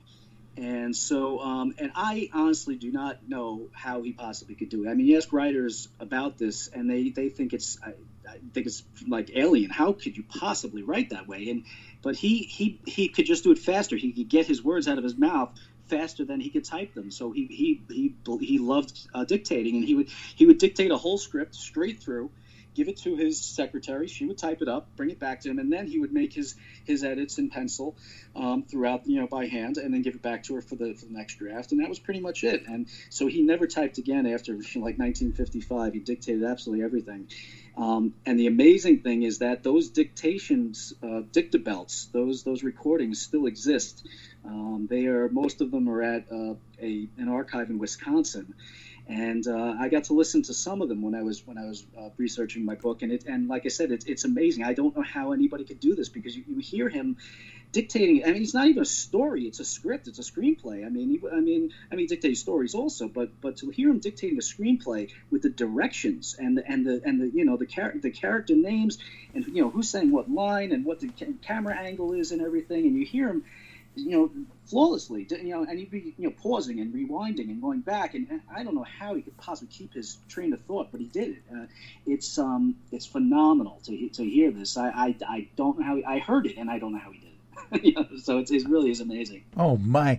Oh, Nick, you got to give us a little bit more detail on this, because you seem to be the only person that I've ever heard of that have listened to Rod Serling and his actual creation points of doing something like this. Would this have been one of those massive dictation machines that basically you're not going to be slugging around, portable kind of a thing that sits in an office somewhere? Tell us a little bit about the electronics that he was dealing with. Well, the dictabelt machine, that's what it was called, the dictabelt. I don't believe it was that. It was very big. It was maybe the size of a trying to think of, like, if you ever picture like an old home movie projector, it was, maybe an 8mm movie projector. It was probably about that size. Yeah. So about that big, and the dictating was just like we have today. I mean, it looks like a microphone, and you dictate into it, and that's what you dictate into. But the actual recordings, the tapes, were he had donated them to the Wisconsin State Historical Society, and that's a whole story in itself why they're there and everything. But he dictated them to them, and they stayed there as just dictabelt tapes for years and years until fairly recently, actually just about maybe 3 years ago. No, actually, probably a little bit more recent than that. Maybe 2 years ago, they finally digitized everything. So everything is now preserved. It's digital. You can listen to all of it. And when I was researching my book, unfortunately, they had not digitized everything yet. So I was able to just listen to some of the stuff. They digitized like maybe a dozen recordings out of hundreds and hundreds of recordings. So I actually listened to him dictating a script for a TV movie. It was supposed to be an adaptation of Jekyll and Hyde. He was writing a Jekyll and Hyde adaptation that was produced. It ended up being credited to another writer. It was called The Strange Case of Dr. Jekyll and Mr. Hyde, and starred Jack Palance, who starred in Patterns, ironically, but coincidentally. And I heard him, dictating that particular script, and yeah, again, it was pretty amazing to hear him describing the scene, and then dictating the dialogue and the camera angles all at the same time, and again, pausing and going back and rewinding, and you could hear it all. It was really pretty amazing. And one day, even though I'm obviously done with my book, I am going to go back to Wisconsin and dig into all of those recordings, because that was a missed opportunity. I wish they'd done it before I was there, but I really, really want to hear the rest of them, or as much as I possibly can of them. So that's like a treasure trove there waiting for me to go back to. Oh my, that would be great, wouldn't it? Now, is there any way that fans like us could actually listen to those online or at all? Or are they available in that regard? Not those, no, not online or anything. But the Wisconsin Archive is an open archive. So I mean, right now with the quarantine and everything, I don't know what's going on there right this moment. But when the world goes back to normal, if someone were to say, just call the Wisconsin Archive and say, hey, I'd like to come down next week. Can you block out a couple hours for me? It's like going to a library. They'd say, sure, you can come down, and then you can just sit at the computer and listen to that stuff. And yeah, it's completely available for that purpose. When you were listening to those tapes yourself, was it still the Rod Serling iconic voice that you heard? Yes. Yeah. Rod Serling, he said this plenty of times himself, and you can hear it on these recordings, that he would act the parts. He was dramatic. He wasn't just dictating this. He was acting the story. So he would inflect, do the inflections on the certain words. He would act the part. So yeah, absolutely. You would hear the performance in the dictation. Absolutely. Oh my. Sounds like to me that there's a sequel to your own book in the making here, with some of these new things that you could dig up in that regard for sure. Yeah, an addendum for sure. Yeah, I have not ruled that out. Absolutely. Well, what are you working on these days? Obviously, you've got a blockbuster book out that's doing really well. Are there other projects that you're working on that you'd like to kind of share with us? Well, I have that musical that that's the first thing on my list right now, is trying to get the songs done musically. For the musical that I've written, and so that's what I'm working on right now. And I do have another idea, and it actually is a Serling related idea for another book. I ran it by my agent a few weeks ago, and she liked it. So I started it, and as these things go, I've stumbled a bit in the first chapter, but I'm trying to just kind of get the first chapter done so she can see where I'm going with it. Yeah. And I hope that's my next project is a Serling. I can give you some details on this idea. It's a kind of what would Rod Serling say right now about what's going on in the world right now? So so that's the general idea. Oh my gosh. It's like you're channeling Rod Serling, to bring them up to date on some of these things. And that would be a fascinating angle, to think about, because you've got plenty of material to base it upon, of course. Yeah, well, that's the thing is that, I wouldn't even need to channel. It's that Rod Serling, again, this is one of those things that maybe people don't realize, but, Rod Serling, besides his work on television and in films and books, he was a prolific speech giver. He gave lots and lots of speeches at college graduations, commencement speeches, and just speeches in general. He toured the lecture circuit. So and a lot of these speeches are available, and some of them are at these archives. And so it's not hard to know exactly what Rod Serling would say about an issue today, because he said it 40 years ago, and they're exact. I mean, they're exactly analogous. So I could take Rod Serling's exact words to address certain issues that are going on today, and I don't want to get too political, but yeah. So I know exactly what Rod Serling would say about certain things, and I'd love to spread that word, by publishing a book in that vein. Oh my! And obviously, you could probably get some anecdotes from his family, from his daughters, as well, and people that. Well, there's probably not a lot of people that worked with him that are still alive, but there could be some, I'm sure. There are some, but yes, his daughters for sure are a wealth of information as far as that goes. I mean, his daughter Anne, as I said, she wrote her own book, and she's very familiar with her dad's thinking on certain things, politically and otherwise, and so she's a great source for that kind of information. Wow. Well, that's something to look forward to for sure.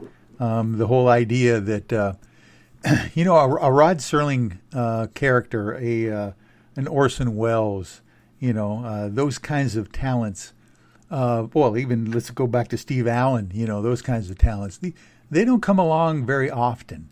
They're almost like these people are put down here on the planet for a specific time frame, to do a specific job almost, because you look around during their time on the planet and you realize that they were very unique at that point.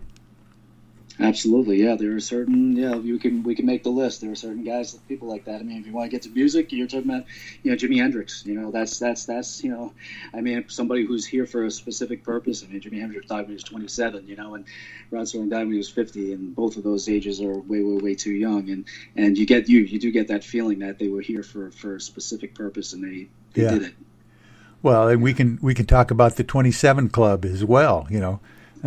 All those musicians, dying so young, Jim Morrison, and like you said, Hendrix and Janis Joplin, and oh my gosh, it's just the impact that some people can make on the planet in a short period of time is just remarkable. Given the fact that you see many, many people out there that are struggling for decades and decades, and all of a sudden someone calls them an overnight success, but they've been doing it for 30 years before they finally get noticed, Right. And we all know those stories. In my book, I call Patterns the overnight success that was 10 years in the making, and that's exactly it. Yeah. So and again, Rod Serling died when he was 50. Think about this. Rod Serling, his first script was produced when he was about 25, and he died when he was 50. So he wrote about 250 scripts that were produced essentially in 25 years. So 10 scripts a year, and that's an amazing amount of work for that period of time. Especially when you consider it really was he didn't have anything produced in like the last couple of years, last 2 years of his life. So it was really 23 years of 250 or so scripts. So it's an amazing amount of production that he was able to get done. Well, and you helped me with that in my own mind, thinking that how could someone actually do that, right? Physically, all that, all those words. And in reality, if he had that clairvoyance enough to be able to dictate these things, that is much more efficient if you can do it. But my gosh, to be able to get it down into, a polished format while you're speaking it, that is quite an art. Yeah, it is. It is, and it is amazing to think that's how he did it. Oh my! Oh, this is fascinating stuff. So, As you go through this whole thing now, and you're out about talking about Rod Serling, how has it been for you to realize that you have been now the spokesperson for a person on the planet that has done some amazing things, but to tell you the truth, you're probably the guy that has gotten the closest to learning all about the nuances of this person. And you've got to be a little proud of yourself to be able to relate these facts to people so that we can appreciate it more. Well, I am very proud of the book. There's certain things about the book that I'm very proud of. I mean, I uncovered a lot of work that hadn't been included in Rod Serling's videography, in his credit list of credits on, certain websites and things like that. I mean, I uncovered a lot of stuff that he wrote that hadn't been on there. So I'm proud of that. I'm proud of a lot of the new information I was able to get. And I mentioned earlier, I serve as the president of the Rod Serling Memorial Foundation, and it's our mission to preserve Rod Serling's legacy and to promote Rod Serling's legacy, and I'm proud to do it because this is a guy, if it hasn't become obvious enough already, it's a guy who I admire tremendously. I've said this to his daughter plenty of times. When I went through the archives of material, like in Wisconsin, they had 81 boxes of materials, and it's not just scripts, it's letters and correspondence and contracts and things like that. And so I read all of his letters, and so I feel like I've been through his laundry, and I came out the other side admiring the guy more than I did when I started, and that's saying something. So I am proud to be able to spread the word about Rod Serling. That's I'd say it's one of those things. I'm proud of the book, but I'm also proud to have this opportunity to tell people about somebody who I believe was just a really good guy, and believed in the right things and spoke out about the right things and used his platform to try to make a difference in the world. And he did make a difference in the world. He changed the world. The Twilight Zone, the influence of the Twilight Zone cannot be overstated. It's gigantic. It influenced everything that came afterward. And you can tie so many different television shows and movies and books and everything back to ideas and themes in the Twilight Zone. And that's not to say that the Twilight Zone was like the first thing. I mean, there was 100 years of science fiction before that. But the Twilight Zone was the one that brought it to television and brought it to the mass audience. And it changed everything from that point forward. Oh, my. Yeah. Well, and being a musician yourself, I have to ask you this one last question. Do you know who penned or wrote the theme to the Twilight Zone? Well, there were a couple of different ones, but you're probably the main one you're probably talking about is Marius Constant. I believe he wrote the do do do do do do do do do do. That's the one most people think of. Yeah.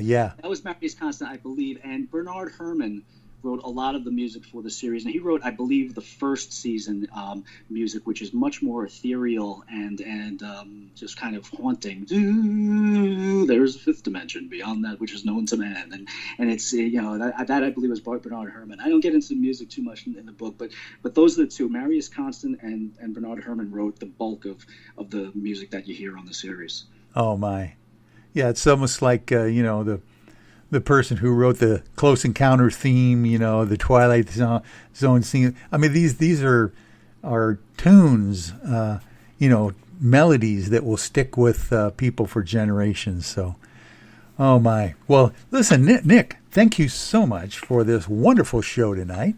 It's been just an honor for me to be able to ask you some of these questions and just allow you to, explain to us what you've learned regarding Rod Serling.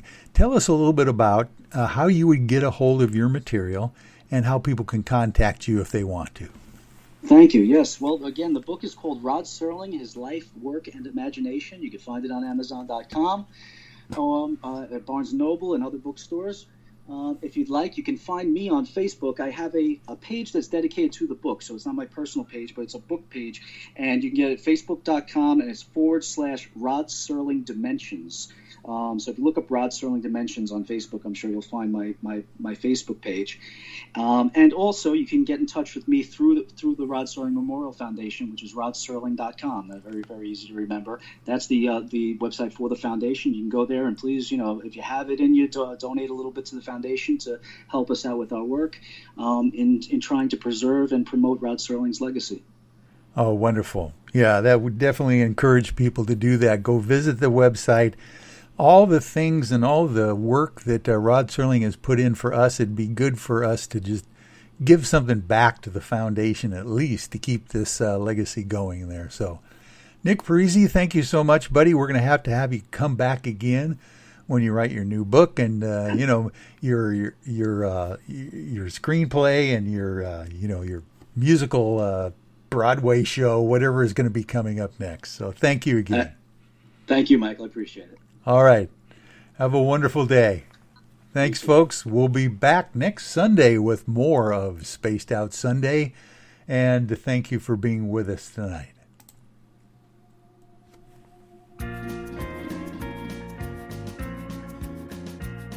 There once was a man who had some land in eastern Washington. And on his land, this man, he had a deep, dark hole upon. People came from miles around to throw their trash down in to see how deep the hole was and listen for its end. Then one day, that fateful day, they forced Mel off his land. They paid him off and sent him off down under with a plan. They hid Mel's hole and covered it up so ne'er it could be found, so no one would ever know what's deep down in Mel's ground. Yippee-yi-yay, yippee-yi-oh. There's no bottom to